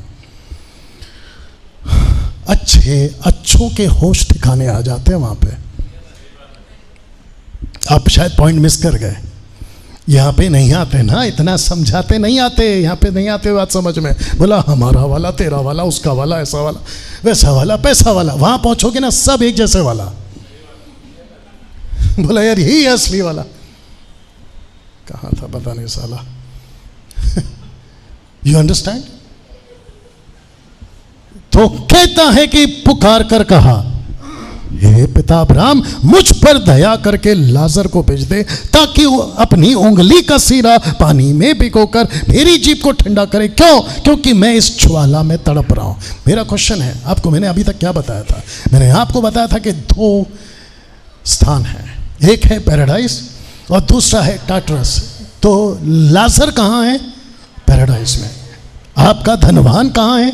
टाटरस में। यहां पे क्या कर रहा है उसके मुंह से खुद सुनिए। कहता है कि मैं ज्वाला में तड़प रहा हूं। सब लोग ठीक? मैं ज्वाला में पड़ा तड़प रहा हूं। लिखा है मैं ज्वाला में पड़ा तड़प रहा हूं। परंतु अब्राहम ने कहा हे पुत्र, स्मरण कर कि तू अपने जीवन में अच्छी वस्तुएं ले चुका है, वैसा ही लाजर बुरी वस्तु है, परंतु अब वो यहां शांति पा रहा है और तू तड़प रहा है। अब इसको पढ़ो। इन सब बातों को छोड़, हमारे और तुम्हारे बीच में भारी गड्ढा है। एक साथ जोर से बोलिए भारी गड्ढा, जिसको कहते हैं बहुत बड़ा गड्ढा है। ठहराया गया है कि जो यहां से उस पार तुम्हारे पास आना चाहे वो ना जा सके, ना कोई वहां से इस पार हमारे पास आ सके। इम्पॉसिबल। तो हेडिस में दो डिपार्टमेंट है, एक है आपका पैराडाइज और दूसरा है टाटरस। आप अगर पैराडाइज में हो, जो कि अभी पॉसिबल नहीं है, मैं आपको बताऊंगा क्यों, तो यहां से आपके लिए मौका है। सब लोग ठीक? लेकिन अगर आप यहां चले गए कोई चांस नहीं है, क्योंकि लिखा है ना एक भारी गड्ढा है ना। वक्त कमी है, फिर भी आगे जाना पड़ेगा। ये चित्र देख लो, जल्दी से बता देता हूं यहां हो क्या रहा है। यहां तीन बातें हो रही है, सबका ध्यान। यहां पे टोटल तीन बातें हो रही हैं। यहां स्पष्ट बातचीत हो रही है उनकी लैंग्वेज में। दूसरा, यहां देखा जा रहा है। तीसरा, यहां पर यादें, सब कुछ याद है। मैं पृथ्वी पर कौन था, मैं कैसा था, मैं क्या करता था, मैं क्या नहीं करता था, A to Z सब कुछ याद है। तो नहीं कह सकते मुझे नहीं पता। एक जरूरी बात हेडिस की, टाटरस और पैराडाइज की। Are you ready for this?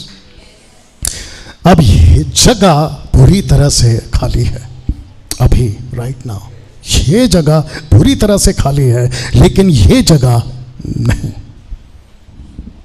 ये जगह खाली क्यों है? Come on speak. अभी बताया था ये जगह खाली क्यों है। क्योंकि यीशु मसीह 3 रात 3 दिन यहीं पे गए, आदम से लेके डाकू तक सबको उन्होंने कहा चलो मेरे साथ, मैं रखूंगा आगे, चलो मेरे साथ। लेकिन जो यहां पे थे उनको कुछ बोल कर गया, मैं रखूंगा आगे। क्या बोल कर गया? मैं रखूंगा। सब लोग ठीक? तो अब बात करते हैं the day of the lord की। तो ये इतना पीछे जो आपको बैकग्राउंड बनाया था ना, ये आपको समझाने के लिए कि the day of the lord कैसा होने वाला है, जिसको कहते हैं meaning the means judgement day. इसका अर्थ होता है judgement day. The day of the lord का अर्थ है जजमेंट डे। रखते हैं वो फिर लौटेगा।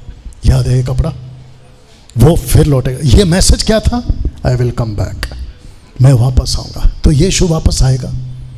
ऑफ कोर्स आएगा। इसका इंतजार कौन कर रहे हैं? पूरी मसीहत, पूरी मानव जाति जो यीशु को जानती है वो इंतजार कर रही है। नाउ जिस दिन, सब लोग ठीक, ये अभी और डीप है, जिस दिन जिसको कहते हैं the day of the Lord. और मैंने क्या कहा था? पृथ्वी के लोगों पे जोर से भारी पड़ेगा। आइए देखते कैसे भारी पड़ेगा। मत्ती 25 का 31 और 32, जब मनुष्य का पुत्र, in the day of the Lord, जब मनुष्य का पुत्र अपनी महिमा में आएगा, तब लिखा है और सब स्वर्गदूत उसके साथ एक आएंगे, तो वह अपनी महिमा के सिंहासन पर विराजमान होगा। कौन? यीशु। इसको कहते हैं the day of the Lord. क्या बात है। और यीशु बैठेगा सिंहासन पर, तब नहीं चलेगा फिर मेरा वाला किधर है, तेरा वाला किधर है, चुपचाप बैठ, क्योंकि अच्छे अच्छे के होश वहां पे ठिकाने आ जाएंगे। तो लिखा है कि सिंहासन पर बैठेगा, तब लिखा है कि सब जातियां सब जातियां उसके सामने इकट्ठा की जाएंगी। जैसा चरवाहा भेड़ों को बकरियों से अलग कर देता है, वैसे वे उन्हें एक दूसरे से अलग करेगा। चित्र देख लो, एक तरफ है भेड़ें और दूसरी तरफ है बकरियां या बकरियों। आप एक चीज शायद यहां पे मिस कर गए, ये दो डिपार्टमेंट को आप मिस कर गए। एक है भेड़ें, दूसरा है बकरियां। ये कौन सी बकरियां हैं? ये वो बकरियां हैं जिसको कहते हैं अविश्वासी। ये कौन से भेड़े हैं? ये वो हैं जिसको कहते हैं विश्वासी।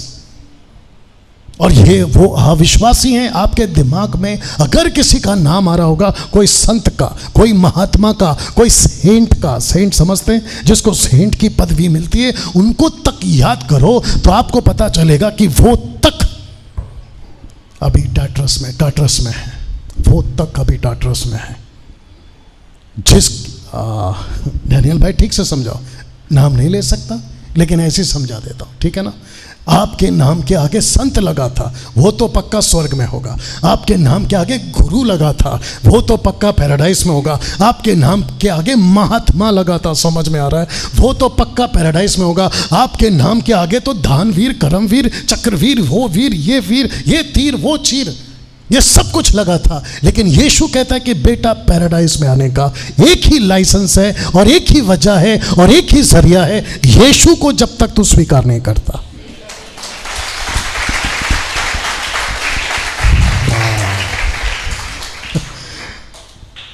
ताज्जुब है नहीं? क्या लैंग्वेज यूज किया है देखो। यीशु सिंहासन पर बैठेगा, सब जातियां इकट्ठी होगी, वहां नहीं पूछेगा, ध्यान से सुनो और ये वाले भी सुनो, वो नहीं पूछेगा कि हिंदू कौन है, वो नहीं पूछेगा कि मुस्लिम कौन है, वो नहीं पूछेगा कि ईसाई कौन है, बुद्धिस्ट कौन है, आदिवासी कौन है, यहूदी कौन है, XYZ नहीं पूछेगा। उन सबको एक ही चीज पूछेगा, तुम भेड़ हो इस तरफ, तुम बकरियां हो इस तरफ। बात समझ में आ गई? और जीसस क्राइस्ट, अगर यीशु सुप्रीम है, अगर यीशु वहां सिंहासन पर बैठा है और वो भी राजा और न्यायाधीश बनकर बैठा है, तो लोगों को सुनना होगा। और ऐसे सरक जाएंगी बकरियां और ऐसे सरक जाएंगी भेड़ें, ऐसे ही डिपार्ट हो जाएगा। इमेजिन करके देखो, कल्पना करके देखो। अब इसको पढ़िए, मत्ती 25 का 34 लिखा है कि तब, एक साथ बोलो, तब लिखा है कि तब राजा ब्रैकेट में यीशु। सब लोग ठीक हैं? कितने लोग? एक बार हाथ उठाकर बता दो, एक बार दिखा दे, क्योंकि काफी देर से इनको नहीं पता। डंडा उठा के दिखा, कोई दिक्कत नहीं है। जल्दी जल्दी जल्दी हाथ नीचे करो, अभी आएगा कैमरा। हाँ, अब कर लीजिए हाथ ऊपर। वाह, देखो जंग पकड़ा हुआ है हाथों में।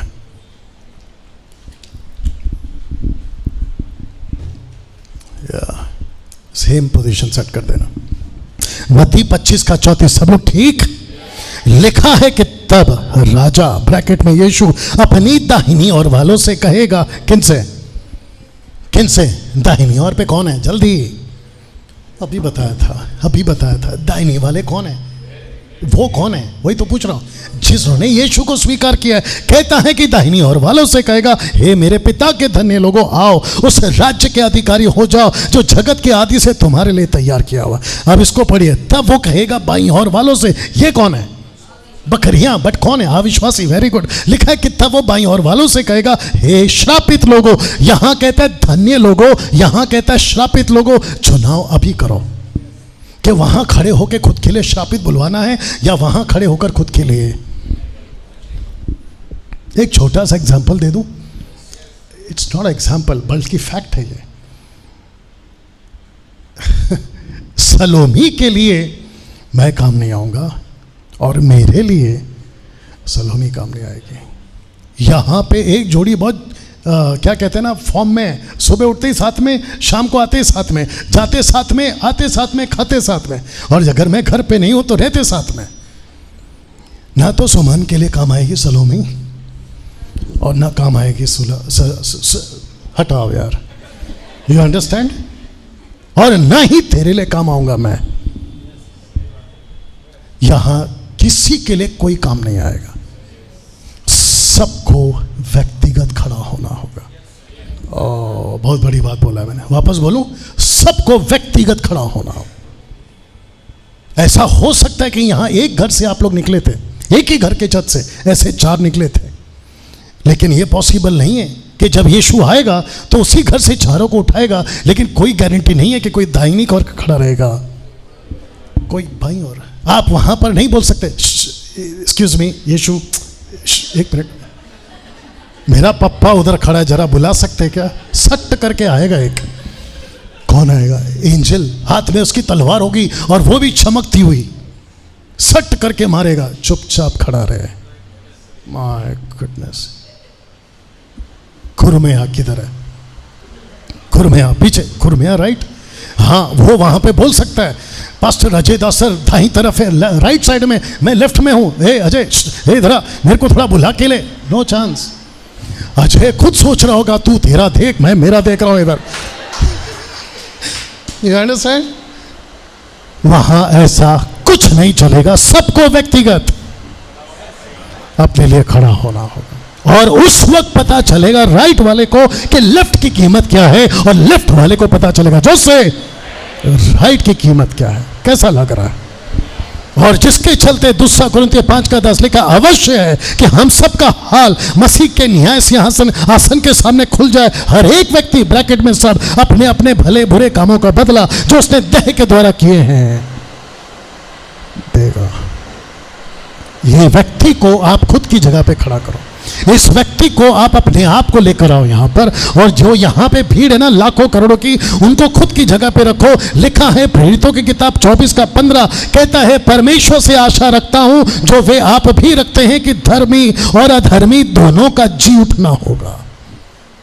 अब इसको पढ़ो, यूहन्ना 5:28 और 29, सब लोग ठीक? लिखा है कि इससे अचंभा मत करो क्योंकि वो समय आता है, जितने कब्रों में हैं उसका शब्द सुनकर निकलेंगे। जिन्होंने भलाई की है वे जीवन के पुनरुत्थान के लिए जी उठेंगे, जिन्होंने बुराई की है, आगे बोल दो, वे दंड के पुनरुत्थान के लिए जी उठेंगे। प्रश्न है कब? The day of the Lord, प्रभु के दिन। अब मैंने क्या कहा था आपसे शुरू में कि पृथ्वी के रहने वालों पर भारी पड़ेगा। अब आपको पता चल रहा है? इसको देख लो, मेरे पास वक्त कम है।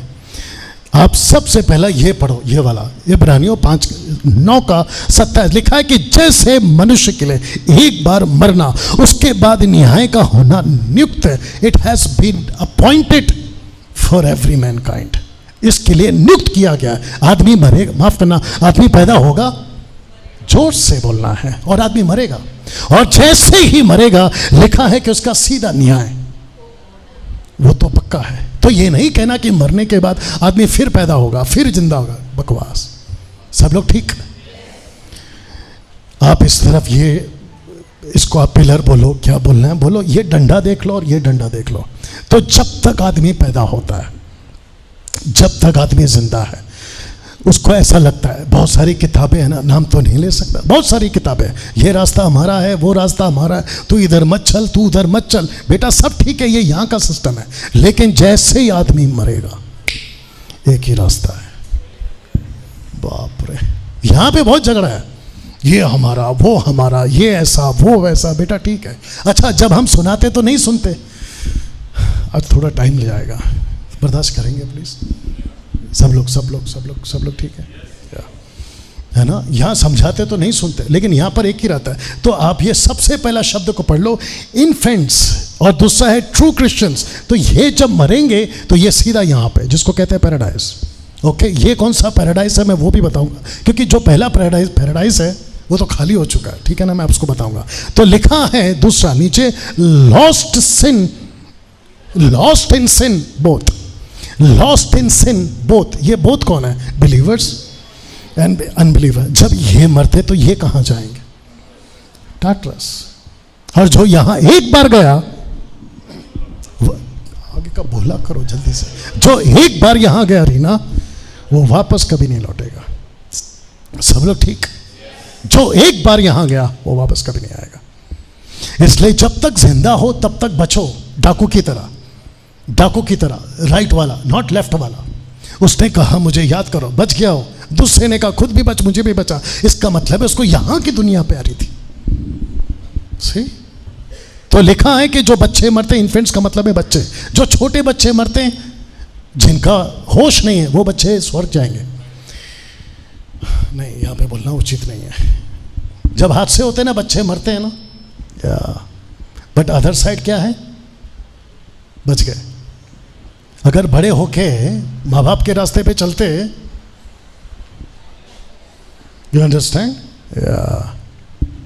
तो जो पाप में है, वो चाहे विश्वासी हो या अविश्वासी हो, वो सब यहां पर ना, जैसे ही ये यहां पहुंचते हैं, ये यहां कब तक रहेंगे और ये यहां पर कब तक रहेंगे? कोई बता दो जल्दी से। The day of the Lord तक। और जिस दिन the day of the Lord आ गया, उस दिन पृथ्वी रुक जाएगी, स्टॉप। ओके, नाउ क्या होगा? मैं चाहता हूं कि आप ये लाइन देख लो, ये पिलर देख लो, जो लिखा है कि जजमेंट, उस दिन न्याय होगा। तो यहां वाले पहुंचेंगे, चित्र देख लो और नाम पढ़ लो, हेवन में। और जो यहां वाले होंगे वो सीधा पहुंचेंगे, ये है हेल। और जिसको कहते हैं, ग्रीक वर्ड है गेहेना, गेहेना, गेहेना, नॉट गहना, गेहेना। और जो लिखा है मैथ्यू 25 का 41 में, उस अनंत आग में जाओ, ठीक है ना। नाउ मैं आपके बीच में प्रकाशित वाक्य 20 का 14 रखने जा रहा हूं, जो कि बताता है कि ये दोनों के दोनों में से एक तो पहुंचेंगे यहां और ये पहुंचेंगे यहां, लेकिन दोनों का फैसला यहां हो रहा है। तो लिखा है कि सफेद सिंहासन के सामने मृत्यु और अधलोक भी आग की झील में डाले गए। ये आग की झील तो दूसरी में थे। तो यहां पे कौन कौन डाले गए? एक अधलोक और दूसरा क्या है? मृत्यु। ये दोनों के दोनों कहां डाले गए? लिखा है कि अधलोक, ये है हेडिस, आग की झील में। और इसको कहते हैं द फाइनल हेल, जिसको कहते हैं ना द हेल, जिसको कहते हैं फाइनल जजमेंट। अब आप सोच के देखिए, जो टाटरस में है वो बाहर निकल सकता है? जोर से, इम्पॉसिबल। तो जो यहां पर है वो तो 22 जुलाई को, 22 नवंबर को, 4 जनवरी को, और क्या क्या है आपका देख लो, 10 सितंबर को, और भी कुछ कुछ होगा। इन सब को देख लीजिए आप। और ये सब काउंट करते हैं जैसे जैसे दिन जाता है, नजदीक आ रहा है, नजदीक आ रहा है, नजदीक आ रहा है, नजदीक आ रहा है। आपको पता है यहां पे जो पहुंचेगा ना, वो चाहे कितना भी दिन कर ले या गिन ले, लिख कर रख ले, नजदीक आ रहा है। नजदीक नहीं बेटा, दूर जा रहा है, दूर जा रहा है, दूर जा रहा है। जब कोई पुलिस पकड़ती है तो अंदर जो जेल में है ना, वो एक ही चीज पूछ रहा होता है घर के लोगों को, क्या बेल मिल सकती है, क्या बेल मिल सकती है। सोच के देखो, जो आग की झील में है उसको कभी बेल नहीं मिल सकती है। यहां तक ठीक है? तो कितने लोग हैं जो यहां नहीं जाना चाहते? अभी पूछ रहा हूं, आपको पूछ रहा हूं, सबको पूछ रहा हूं। इतना सुनने के बाद तो कोई भी यहां नहीं जाना चाहता। यीशु का एक चेला था जिसको उल्टा क्रूस पे लटकाया था, और उसका नाम है पतरस। इस व्यक्ति ने एक सलाह दी, आइए सुनते सलाह क्या दी। तो लिखा है कि पतरस की सलाह पूरे मसीह समाज को, आइए पढ़ते का क्या लिखा है, दूसरा पत्र 3:11 लिखा है, तो जबकि ये सब वस्तुएं इस रीति से पिघलने वाली है, तो तुम्हें पवित्र चाल चलन भक्ति में कैसा मनुष्य होना चाहिए, परमेश्वर के उस दिन की बाट, कौन सा दिन, the day of the lord की बाट किस रीति से होना चाहिए, उसके जल्द आने के लिए कैसा यत्न करना चाहिए, जिसके कारण आकाश आग से पिघल जाएंगे, आकाश के गण यानी कि तारे बहुत ही तप्त होकर गल जाएंगे। इसको पढ़िए, पर उसकी प्रतिज्ञा के अनुसार हम एक नए आकाश और नई पृथ्वी की आस देखते हुए जिनमें धार्मिकता वास करेगी। इसलिए हे प्रियो, जबकि तुम इन बातों की आस देखते हो, तो यत्न करो कि तुम शांति से उसके सामने निष्कलंक और निर्दोष ठहरो। वाह, किसकी सलाह है? किसकी सलाह है? ये पतरस कौन है? जिसको ये प्रकाशन मिला था कि यीशु हेडीस में जाके आया, और वो कह रहा है कि अगर तुमको यहां नहीं जाना है तो तुमको एक सलाह देता हूं। सलाह क्या है? ये वाली। सब लोग ठीक? सलाह है ये वाली। पहला पत्रस 4:17, क्योंकि वो समय आ पहुंचा है कि पहले परमेश्वर के लोगों का न्याय किया जाए, जबकि न्याय का आरंभ, आगे पढ़ो, हम ही से होगा, तो उनका क्या अंत होगा जो परमेश्वर को नहीं जानते। सब लोग ठीक? यदि धर्मी व्यक्ति ही कठिनता से उद्धार पाएगा तो भक्तिहीन और पापी का क्या ठिकाना। आपको याद होगा कि एक व्यक्ति यीशु के पास आया। मैं वक्त के हिसाब से खत्म करूंगा, चिंता मत करो। सब लोग ठीक है? किसी ने उससे पूछा, यीशु से पूछा, हे प्रभु, क्या उद्धार पाने वाले थोड़े हैं? यीशु ने उससे कहा, सकेत द्वार से प्रवेश करने का यत्न करो, जिसको कहते हैं नैरो वे। ठीक है ना? अब ऐसा क्यों? क्योंकि मैं तुमसे कहता हूं कि बहुत से प्रवेश करना चाहेंगे, आगे पढ़ो, ना कर सकेंगे। एक साथ पूछो, क्यों? कठिन होगा, रास्ता कठिन होगा, आसान नहीं है। सब लोग ठीक? बात समझ रहे हैं? अब इसको पढ़िए, उद्धार पाने से लेकर मरने तक। ये बहुत पावरफुल है, बहुत ध्यान से सुनना, ठीक है ना? उद्धार पाने से लेकर मरने तक पृथ्वी पर कैसे जीना है, इसका चुनाव आपको करना होगा। आ जाओ वापस, उसके हाथ से बोतल ले ले।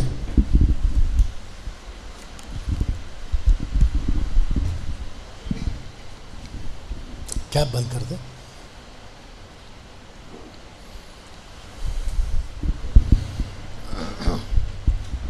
वापस एज यूजुअल।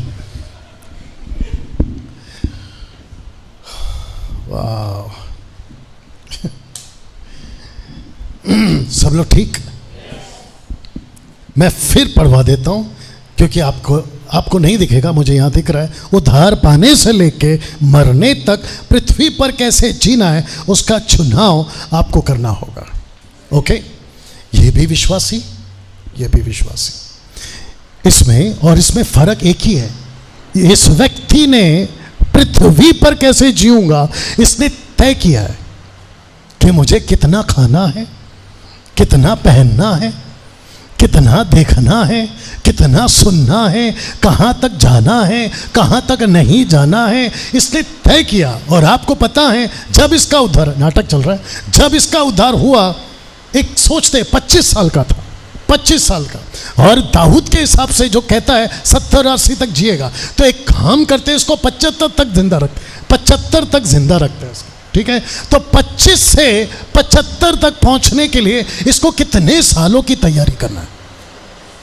25 और 75, कॉमन सेंस 50, बाहर से तेल लाओ। You understand? मैं फ्रेम में हूं। ओके, वापस कहते हैं 25 में उद्धार पाया, इसको मरना है 75 में। ये कितने साल तक का चुनाव कर रहा है? 50। आपके पास आते हैं, इसका भी 25 में उद्धार हुआ, इसको भी मरना है 75 में, लेकिन बंधे ने कोई तैयारी नहीं की। ये जहां नाटक में, ये जहां चाहो, आगे का भूल दिया करो, जाता है, जब चाहो खाता है, जैसा चाहो पहनता है, जो चाहो देखता है। ये भी एक ही चर्च में, इन दोनों का पास्टर एक ही है, बाइबल भी एक ही है, बीच बीच में मुझ जैसा आने वाला बाइबल टीचर भी एक ही है, लेकिन फर्क देखो कितना है। इसने कैलकुलेट किया है कि पृथ्वी पे कैसे जीऊंगा, और इसने कैलकुलेट नहीं किया है कि पृथ्वी पे कैसे जीऊंगा। जल्दी से बैठ जाओ और मैं आपको फिर से बता देता हूं ताकि आपको समझ में आए कि उद्धार पाने से लेकर मरने तक पृथ्वी पर कैसे जीना है। इसका चुनाव आपको करना होगा। अपने चर्च में से कुछ लोग बैकस्लाइड हो गए। जल्दी से बताओ क्यों? जरा चित्र को देख के भी बता सकते हैं आप। You understand? सब लोग समझ रहे हैं मैं क्या बात कर रहा हूं? कुछ चर्च में आए और जिसको कहते हैं ना कि घोड़े पे कोई लगाम नहीं है और बेकाबू, कहते हैं, मैंने कहीं पे कल ही रात को सुना था, कहते हैं कि बच्चा बोलना 2 साल की उम्र में सीख जाता है, लेकिन कैसे बोलना है, कब बोलना है, कहां बोलना है, उसको सीखने के लिए पूरी जिंदगी। You understand? चर्च में आते हैं लेकिन कैसे जीना है ये कैलकुलेट नहीं किया है। तो मेरा प्रश्न ये है, आपका आके भी क्या फायदा, ना आके भी क्या फायदा। कैसा लग रहा है? मसीह बनना काफी नहीं है, आप कैसे मसीह जीवन जीते हैं ये काफी, या इसके ऊपर गौर करना। पड़ोस वाले का कंधा पकड़ो, उसको जोर से पकड़ के हिलाओ नहीं करो, और उसको पूछो भाई बात समझ में आ रही है। अब लास्ट में, मतलब हाँ, सब लोग ठीक? अब बड़ा सवाल। ओके, एक छोटा सा काम करते हैं, सब लोग उठ के फिर बैठ जाओ। ऐसे उठो फिर बैठ जाओ।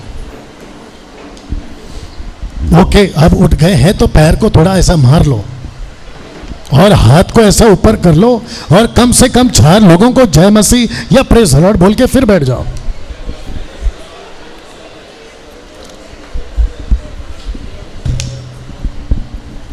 या ओके, अब सबसे बड़ा सवाल लिखा है कि अब बड़ा सवाल, सब लोग ठीक? एक बड़ा सवाल, दूसरा पता 3 का 19 के हिसाब से सुसमाचार किसको सुनाया और क्यों? फिर कहता हूं कि सुसमाचार किसको सुनाया, कहां? नरक में, हेडिस में। नरक मतलब बाहर के लोग कहते हैं नरक में, बट यीशु ने नरक वालों को सुसमाचार नहीं सुनाया। एक साथ पूछो क्यों? क्योंकि मरने के बाद सेकंड चांस नहीं है। मरने से पहले सब चांस है, लेकिन मरने के बाद नो चांस। ठीक है ना? तो यीशु ने सुसमाचार किसको सुनाया, क्यों? उसका जवाब है यहां पे, पहला पत्र 4 का 6। आइए इसको पढ़ते हैं। लिखा है क्योंकि मरे हुओं को भी, इसका मतलब क्या है? जीवितों को भी तो मरे हुओं को भी। तो लिखा है कि मरे हुओं को भी ब्रैकेट में कैदी, प्रिजनर्स, आत्माओं को जो हेडिस में है, जो अभी तक बताते आ रहा हूं, और वो कौन है? पैराडाइज। लिखा है कि मरे हुओं को भी, आत्माओं को जो हेडिस में है, सुसमाचार इसीलिए सुनाया गया। जरा शब्द को ध्यान देना कि शरीर में तो मनुष्यों के अनुसार उनका न्याय हो। तेरे भाई का कत्ल क्यों किया? कैन अपने भाई का कत्ल क्यों किया? उसके हिसाब से न्याय। दाऊद को भी पूछेगा हरकत क्यों की, बाकियों को भी पूछेगा ऐसा वैसा क्यों किया, लेकिन कहता है पर आत्मा में वे परमेश्वर के अनुसार जीवित रहे। क्योंकि जो ब्लड था ना जानवरों का, वो पैराडाइज तक पहुंचाने के लिए काफी था, लेकिन पैराडाइज से साथ देना, पैराडाइज से अगर परमेश्वर के पास पहुंचना है तो यीशु का ही लहू काम आएगा।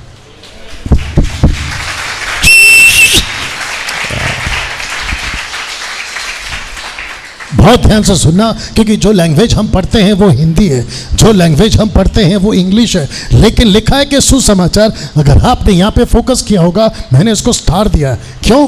क्योंकि जो वर्ड यहाँ पे यूज किया गया सुसमाचार के लिए वो गॉस्पेल नहीं है, बल्कि वो ये वाला है जिसको कहते हैं प्रोक्लेम। तो गॉस्पेल नहीं सुना, गॉस्पेल सुनाया पृथ्वी के लोगों को। आप लोग नहीं समझ रहे हैं, कम जल्दी से वापस आओ। गॉस्पेल सुनाया पृथ्वी के लोगों को। कम, ऑफ कोर्स ये आया मतलब तू भी आया, ये ये वो व्यक्ति है, ये वो व्यक्ति है, सब लोग ठीक, ये वो व्यक्ति है जिसको पृथ्वी पे गॉस्पल सुना, बट ये वो व्यक्ति है जो पैराडाइज में, तो इसको गॉस्पल की जरूरत है, लेकिन इसको ये पीछे देख लो जो दिखा था, proclaiming the victory of Jesus Christ, यीशु का पुनरुत्थान का जी उठना। तो इस व्यक्ति को गॉस्पल मिला, कौन सा? जो आपको और हमको मिला है। कौन सा? जो यीशु ने लहू बहाया। लेकिन इसको कौन सा मिला था? इसको कौन सा लहू मिला था? जानवरों का, जो मरने के बाद, सब लोग ठीक है ना, जो मरने के बाद आदम से डाकू तक वो थे पैराडाइज में, तो पैराडाइज से स्वर्ग पहुंचना है तो इसको यीशु का लहू चाहिए। तो वहां पर यीशु कहता है कि शॉन, अब घोषणा कर रहा हूं कि जो टेम्पररी ब्लड था जानवरों का, अब ये परफेक्ट ब्लड आ गया, चल। तो ये तो बचेगा ही बचेगा क्योंकि गॉस्पेल मिला है, और वो भी इसके अभी बताया था कि जब तक जिंदा है कैलकुलेट करे कि क्या खाएगा, कहां जाएगा, कितना बोलेगा, कितना सुनेगा, लेकिन इसको प्रोक्लेम की जरूरत है। कैसा लगा? बात समझ गए? या थैंक यू। अब इसको देखिए, तो लिखा है कि गॉस्पल ये नहीं था, जो ट्रांसलेशन यहां पे हुआ है वो ये वाला है, विद द प्रूफ आपको दे दिया। अब इसको देखो, तो इनको भी प्रोक्लेम किया और इनको वो सुसमाचार प्रचार किया, जिसको कहा कि जो टेम्पररी ब्लड था उसको मैंने तुम्हारे को पैराडाइज तक पहुंचाया। लेकिन पैराडाइज से अब एक ऐसी जगह जिसको कहते हैं परमेश्वर का पैराडाइज, यानी कि हेवन, मैं पहुंचाने आया हूं। तो यहां पे ये जो वर्ड यूज हुआ है केरोसो, जिसको कहते हैं प्रोक्लेम। तो इनको क्या प्रोक्लेम किया? इनको प्रोक्लेम किया कि मैंने जीत लिया है मौत को। जो बंदे थे एंजल्स, उनको डिक्लेयर किया कि मैं वही हूं जो मौत को जी चुका हूं, विक्ट्री पाली है, मृत्यु पर विजय हो चुका हूं, अब मृत्यु का अधिकार नहीं चलेगा। इनको बता दिया। एक साथ पूछो क्यों? इनको बताना क्यों? सिर्फ पूछो क्यों? क्योंकि एंजल्स के पास में वो शक्ति नहीं है कि यहां बैठे बैठे नीचे क्या चल रहा था देख सके। ओ आप नहीं समझे कि ऊपर से गया स्वर्गदूतों के पास, और खास करके इनके पास में वो ताकत नहीं है कि नीचे क्या चल रहा था। ये तो वो है जो नूह के टाइम पे कैद हुए, क्योंकि भविष्य को जानने की शक्ति सिर्फ परमेश्वर के पास है। यहां तक ठीक है? तो इनको प्रोक्लेम करना जरूरी था। यहूदा 1:6 क्या कहता है, मैं रख रहा हूं, लिखा कि फिर जो स्वर्गदूतों ने अपने पद को स्थिर ना रखा वरन अपने नीच निवास को छोड़ दिया, उसे उनको भी भविष्य भीषण दिन के न्याय के लिए, कौन सा दिन है ये? The day of the Lord. लिखा है भीषण दिन के न्याय के लिए, अंधकार में जो सदा काल के लिए है, बंधनों में रखा है, ऐसे बंधनों में रखा है। यहूदा का ये था। पहला पत्र 3:20 क्या कहता है? जिन्होंने उस बीते समय में आज्ञा ना मानी। तो इन दोनों की जगह पे लिखा है सुसमाचार, मतलब प्रोक्लेम किया। तो सुसमाचार जिसको कहते हैं प्रोक्लेम, जीवितों मुर्दों दोनों को सुनाया गया। एक साथ जोर से पूछो क्यों? लिखा है कि जो स्वर्ग में, जो पृथ्वी पर, जो पृथ्वी के नीचे, वे सब यीशु के नाम पे घुटना टेके।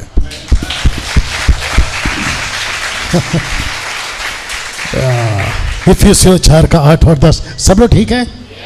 क्या बंद कर दूं या अभी थोड़ी देर में होगा? लेकिन सब लोग ठीक है? Okay, cancel. कैसा लग रहा है? बिल्कुल सही जवाब चाहिए। कैसा लग रहा है? कुछ ही सीख रहे हैं या यहां कुछ हो रहा है? I know. लिखा है इफिसियों 4:8-10 में, इसलिए वो कहता है, वो ऊंचे पर चढ़ा, शब्द को ध्यान रखना, ऊंचे पर चढ़ा, बंदियों को बांध ले गया। ये बंदी कौन थे? पैराडाइज। उनको बांध ले गया, मनुष्य को दान दिया।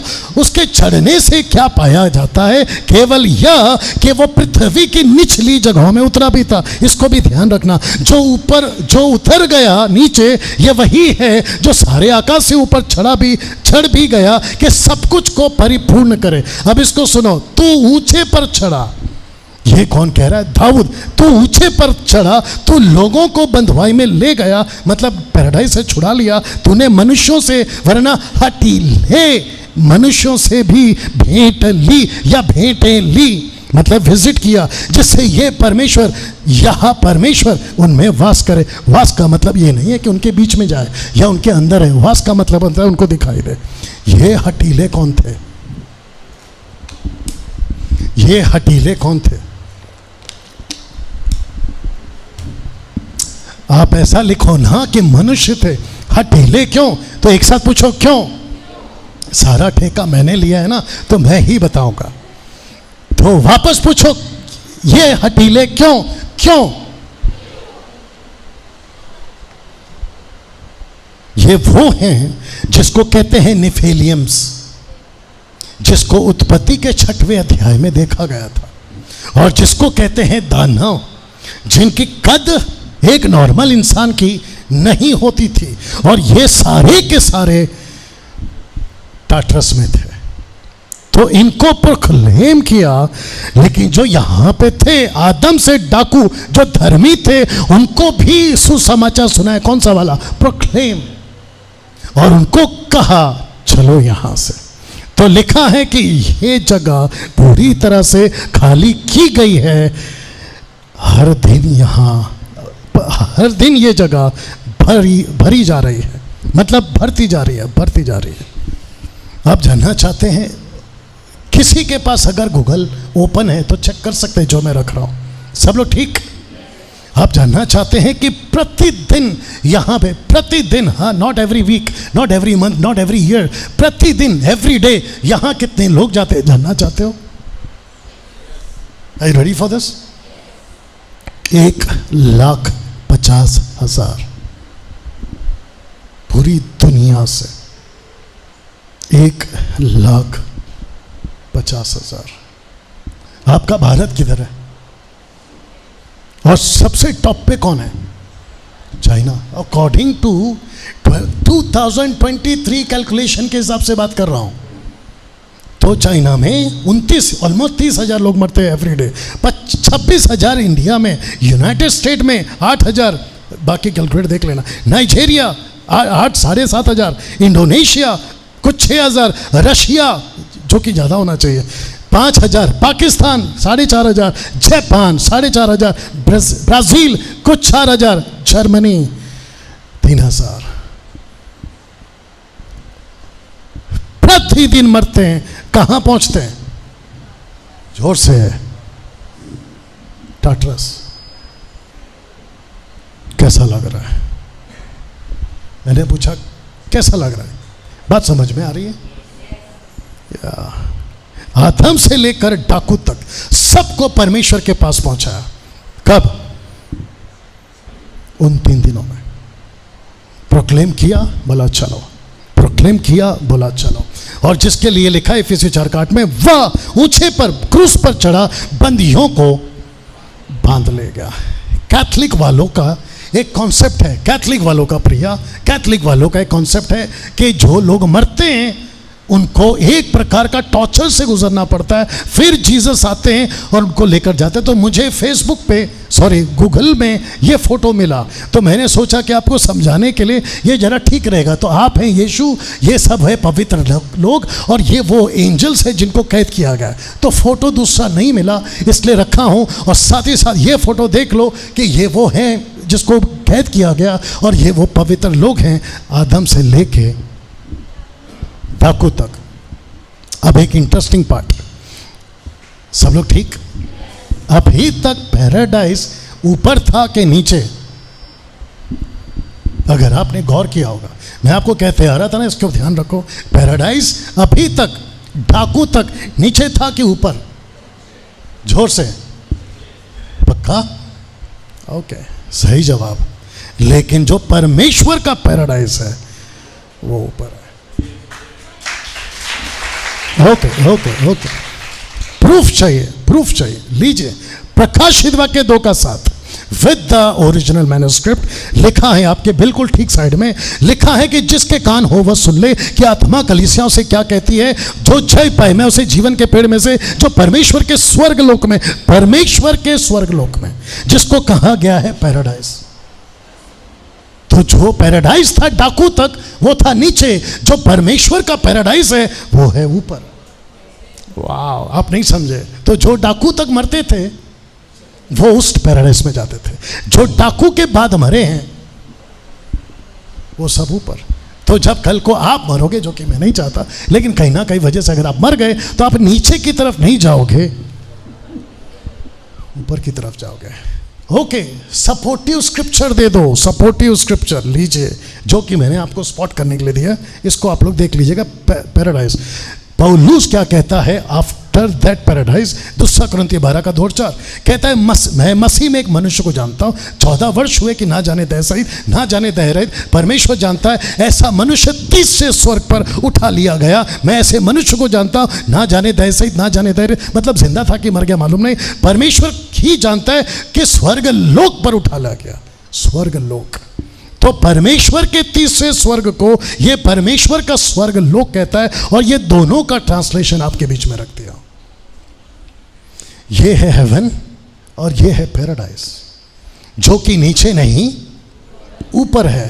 आदम से डाकू तक पैराडाइज था नीचे, और इसका प्रूफ दे रहा हूं। याकूब को जब पता चला अब्राहम का बेटा इसहाक, इसहाक का बेटा याकूब, याकूब का एक बेटा जोसेफ, जब पता चला जो कि जिंदा था कि वो मर गया, तो याकूब ने कहा था, कहता है मैं अधलोक में उतर जाऊंगा।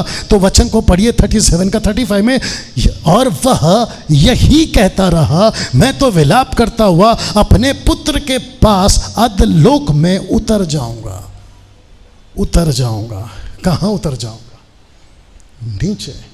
तो फिर से कह रहा हूं कि आदम से लेकर डाकू तक पैराडाइज कहां था? अब इसको पढ़िए, प्रकाशित वाक्य 14 का 13, और मैंने प्रकाशित वाक्य 14 का 13, रेवलेशन 14:13 कहता है, मैंने स्वर्ग से ये शब्द सुना, लिख कि जो मुर्दे प्रभु में अब कॉन्टेक्स्ट में मरते हैं, अब से धन्य है। आत्मा कहता है हाँ, क्योंकि वे अपने परिश्रम से विश्राम पाएंगे उनके कार्य के अनुसार, या उनका कार्य उनके साथ हो जाएगा। और जॉन ने क्या देखा? स्वर्ग में द्वार खुला है। आप ये पढ़ सकते हैं, स्वर्ग में द्वार खुला है। तो जो विश्वासी मरते हैं वो कहाँ जाते हैं? पैराडाइज, ऊपर का पैराडाइज, नॉट हेवन, क्योंकि हेवन जाएंगे the day of the Lord के टाइम पे। लेकिन जो अविश्वासी मरते हैं वो कहाँ जाएंगे?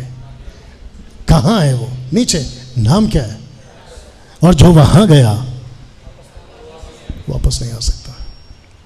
वहां पड़े पड़े दिलीप, वहां पड़े पड़े आपको यहां की जीवन बहुत याद आएगी। अगर चले गए तो जो यहाँ पे लगता है ना कि उसने मेरे ईगो को हट किया, उसने मेरी बुराई की, उसने मेरे पीठ पीछे ऐसा बोला, आपको वहाँ ये सब मायने नहीं रखेगा। बाप रे, ये अंत में तो आ गया हूँ, आपकी तसल्ली के लिए रख रहा हूँ, लेकिन इसको बोल के ख़त्म करता हूँ। सब लोग ठीक है? जितना हो सकता है 50 साल जियोगे आप, कैलकुलेट किया था ना यहाँ पे 50 साल। ये 50 साल अगर आपने कैलकुलेट नहीं किया अपने लिए, गई भैंस पानी में। यहां पति से झगड़ रहा है, पत्नी से झगड़ रहा है, माँ बाप से झगड़ रहा है, बच्चे से झगड़ रहा है, पास्टर से झगड़ रहा है, चर्च से झगड़ रहा है, सड़क पे झगड़ रहा है, पार्किंग पे झगड़ रहा है, लिफ्टमैन, वॉचमैन, दूध वाला, पता नहीं कौन कौन वाला। वहां कोई काम नहीं आएगा। वहां पड़े पड़े ऐसा लगेगा अगर काश 50 साल, मेरा हाथ ऐसे करके देख लो, कैलकुलेट किया होता, अगर 50 साल को मैंने प्लान करके जिया होता, मैं यहां कभी नहीं पहुंचता। यहां तक ठीक है? आ गया अंत। खुश? आ रहा हूं। अब अंत में एक बात, इन 3 घटनाओं को समझिए। कौन सी घटना? नंबर 1 लिखा है, दूसरा पता 2 का 4, क्योंकि जब परमेश्वर ने उन स्वर्गदूतों को जिन्होंने पाप किया नहीं छोड़ा, बोल सकते हैं जोर से, नहीं छोड़ा, पर नरक में, हेडिस में, टाटरस में भेजकर अंधेरे कुंडों में डाल दिया ताकि न्याय के दिन बंदी रहे। तो लिखा है नहीं छोड़ा, फिर से बोलो, नहीं छोड़ा। दूसरा लिखा है नूह के वक्त में प्रथम युग के संसार को भी जोर से नहीं छोड़ा, वरना नरक में, वरना भक्तिहीन संसार पर महाजल भेजकर धर्म के प्रचारक नूह समेत 8 व्यक्तियों को बचा लिया। तो यहाँ पे भी जोर से नहीं छोड़ा, यहाँ पे भी नहीं छोड़ा। अब इसको देखो, सदोम और अमोरा, दूसरा पत्र 2:6, सदोम और अमोरा के नगरों को विनाश का ऐसा दंड दिया, उन्हें भस्म करके राख में मिला दिया, ताकि वे आने वाले भक्तिहीन लोगों की शिक्षा के लिए दृष्टांत बने। तो इसको जोर से नहीं छोड़ा, इसको नहीं छोड़ा, इसको भी नहीं छोड़ा। तीनों का फैसला तुरंत किया। लिखा है इन तीनों घटनाओं का तुरंत फैसला कर दिया। तो आज क्यों रुका हुआ है? आप नहीं समझे? तब की तुलना में तो पाप आज ज्यादा है। उत्पत्ति 6 में दानव के टाइम पे पाप था, आज ज्यादा है। नूह के टाइम पे पाप था, आज ज्यादा है। सदोम और गमोरा के टाइम पे पाप था, झूठ से, आज ज्यादा है। तो फिर प्रश्न उठता है, ये रुका हुआ क्यों है? कोई गैस कर सकता है? वहां पे तुरंत फैसला किया, कोई तारीख नहीं, तारीख पे तारीख, कोई तारीख नहीं, कल मिलो परसों मिलो बाद में देखता, नहीं, तुरंत फैसला। आग आती थी खत्म करता, जमीन फटती थी खत्म कर देता। यस और नो? तो क्वेश्चन है, आज क्यों रुका हुआ है? जानना चाहते हो? इसका भी प्रकाशन पत्रस को ही मिला है, इसका भी प्रकाशन पत्रस को मिला है। तो दूसरा पत्रस 3:9 कहता है, प्रभु यीशु, ब्रैकेट में यीशु है, प्रभु अपनी प्रतिज्ञा के विषय में देर नहीं करता, जैसी देर कितने लोग समझते हैं, पर तुम्हारे विषय में। एक साथ पूछो, क्यों नहीं चाहता कि कोई नाश हो? वाह नहीं चाहता कि कोई नाश हो, वरना यह है कि सबको, ब्रैकेट में हर जाति को, मन फिराव का मौका मिले। काश यीशु और 30-40 साल तक ना आए, और 500 साल तक ना आए। आपको पता है क्यों? क्योंकि आपके जो लोग हैं ना अभी तक, जिनका उद्धार नहीं हुआ है, उनका उद्धार हो जाए। लेकिन सोच के देखिए, मैं सबकी बात कर रहा हूं, मैं खुद को भी जोड़ रहा हूं। सोच के देखिए, अगर 50 साल पहले आ जाते तो, अभी क्या चल रहा है 2023, 50 साल पीछे करो, 19वीं सदी में आ जाते तो, 19वीं, अरे 19 में आ जाते तो आपका मेरा उद्धार होता। मैं 73 में पैदा हुआ, आप लोग पता नहीं कब कब पैदा हुए। उस टाइम पे अगर आ जाता तो सीधा टाटस, कम ऑन, यस और नो? प्रेज गॉड कि वो अभी तक नहीं आया। और मैंने क्या कहा था कि अगर जिस दिन वो आ गया पृथ्वी के ऊपर, भारी पड़ने वाला है। तो लिखा है कि सबको मन फिराव का मौका। तो ये मन फिराव का मौका कौन दे रहा? ऊपर बात कर लीजिए, मतलब इशारा कर, प्रभु कैसे? लिखा है, तो एक तरफ प्रभु धीरज धरे हुए, दूसरी तरफ सुसमाचार सुनाने का काम चलते जा रहा है। अब इसको पढ़ो, और फिर ये भी हो रहा है। पूछो क्या? सिर्फ पूछो क्या? वापस पढ़ देता। एक तरफ धीरज है, दूसरी तरफ हम प्रचार कर रहे हैं, तीसरी तरफ ये भी हो रहा है। तो क्या हो रहा है? लिखा है, और ये पहले जान लो कि अंतिम दिनों में हंसी ठट्टा करने वाले आएंगे, जो अपनी ही अभिलाषाओं के अनुसार चलेंगे। तो इसका मतलब क्या है? प्रभु धीरज रखा है, ऊपर से हम वचन सुना रहे हैं, और ये तीसरा ग्रुप कह रहे हैं, हे तेरा यीशु किधर है? हे तुम लोग पादरी लोग हो, हे तुम लोग हल्लेलुया वाले, अरे तुम लोग यीशु वाले, तुम लोग धर्मांतरण वाले, ये सब सुनते बैठो। तो ऐसे टाइम पे लगता है कि आजा भाई, इनकी अकल ठिकाने कर। तो जानते हो प्रभु ने क्या कहा? मसीह के राजदूत के लिए परमेश्वर का प्रोटोकॉल, स्पेलिंग ठीक है, मसीह के राजदूत के लिए परमेश्वर का प्रोटोकॉल यह है कि वो दुख उठाए। बर्दाश्त कर डैनियल, तेरे अगेंस्ट में वीडियो बनती है ना, बर्दाश्त कर, क्योंकि राजदूत के लिए यही प्रोटोकॉल है। पीटर को उल्टा क्रूस पे मारा, यस। माफ करना, पौलुस का गला काटा, यस। स्टीफन को पत्थर से मारा, ये राजदूत का प्रोटोकॉल है परमेश्वर की ओर से। बर्दाश्त करो। आपकी बदनामी होती है, जोर से बर्दाश्त करो। यहां पे तकलीफ है, ऑफ कोर्स है। आप जब अपने पुराने दोस्त को जो साथ में स्कूल कॉलेज में पढ़े थे आप लोग, वो टाटा बिरला टाइप बन गया है और आप अभी तक झोपड़े में गरीब तरह से रहते हैं। प्रभु क्या कहता है? बर्दाश्त कर, बर्दाश्त कर। पैसे कैसे कमाओ उसके चक्कर में टाटा बिरला वाला कैसे बनो, उसके चक्कर में अपने 50 साल का लाइफ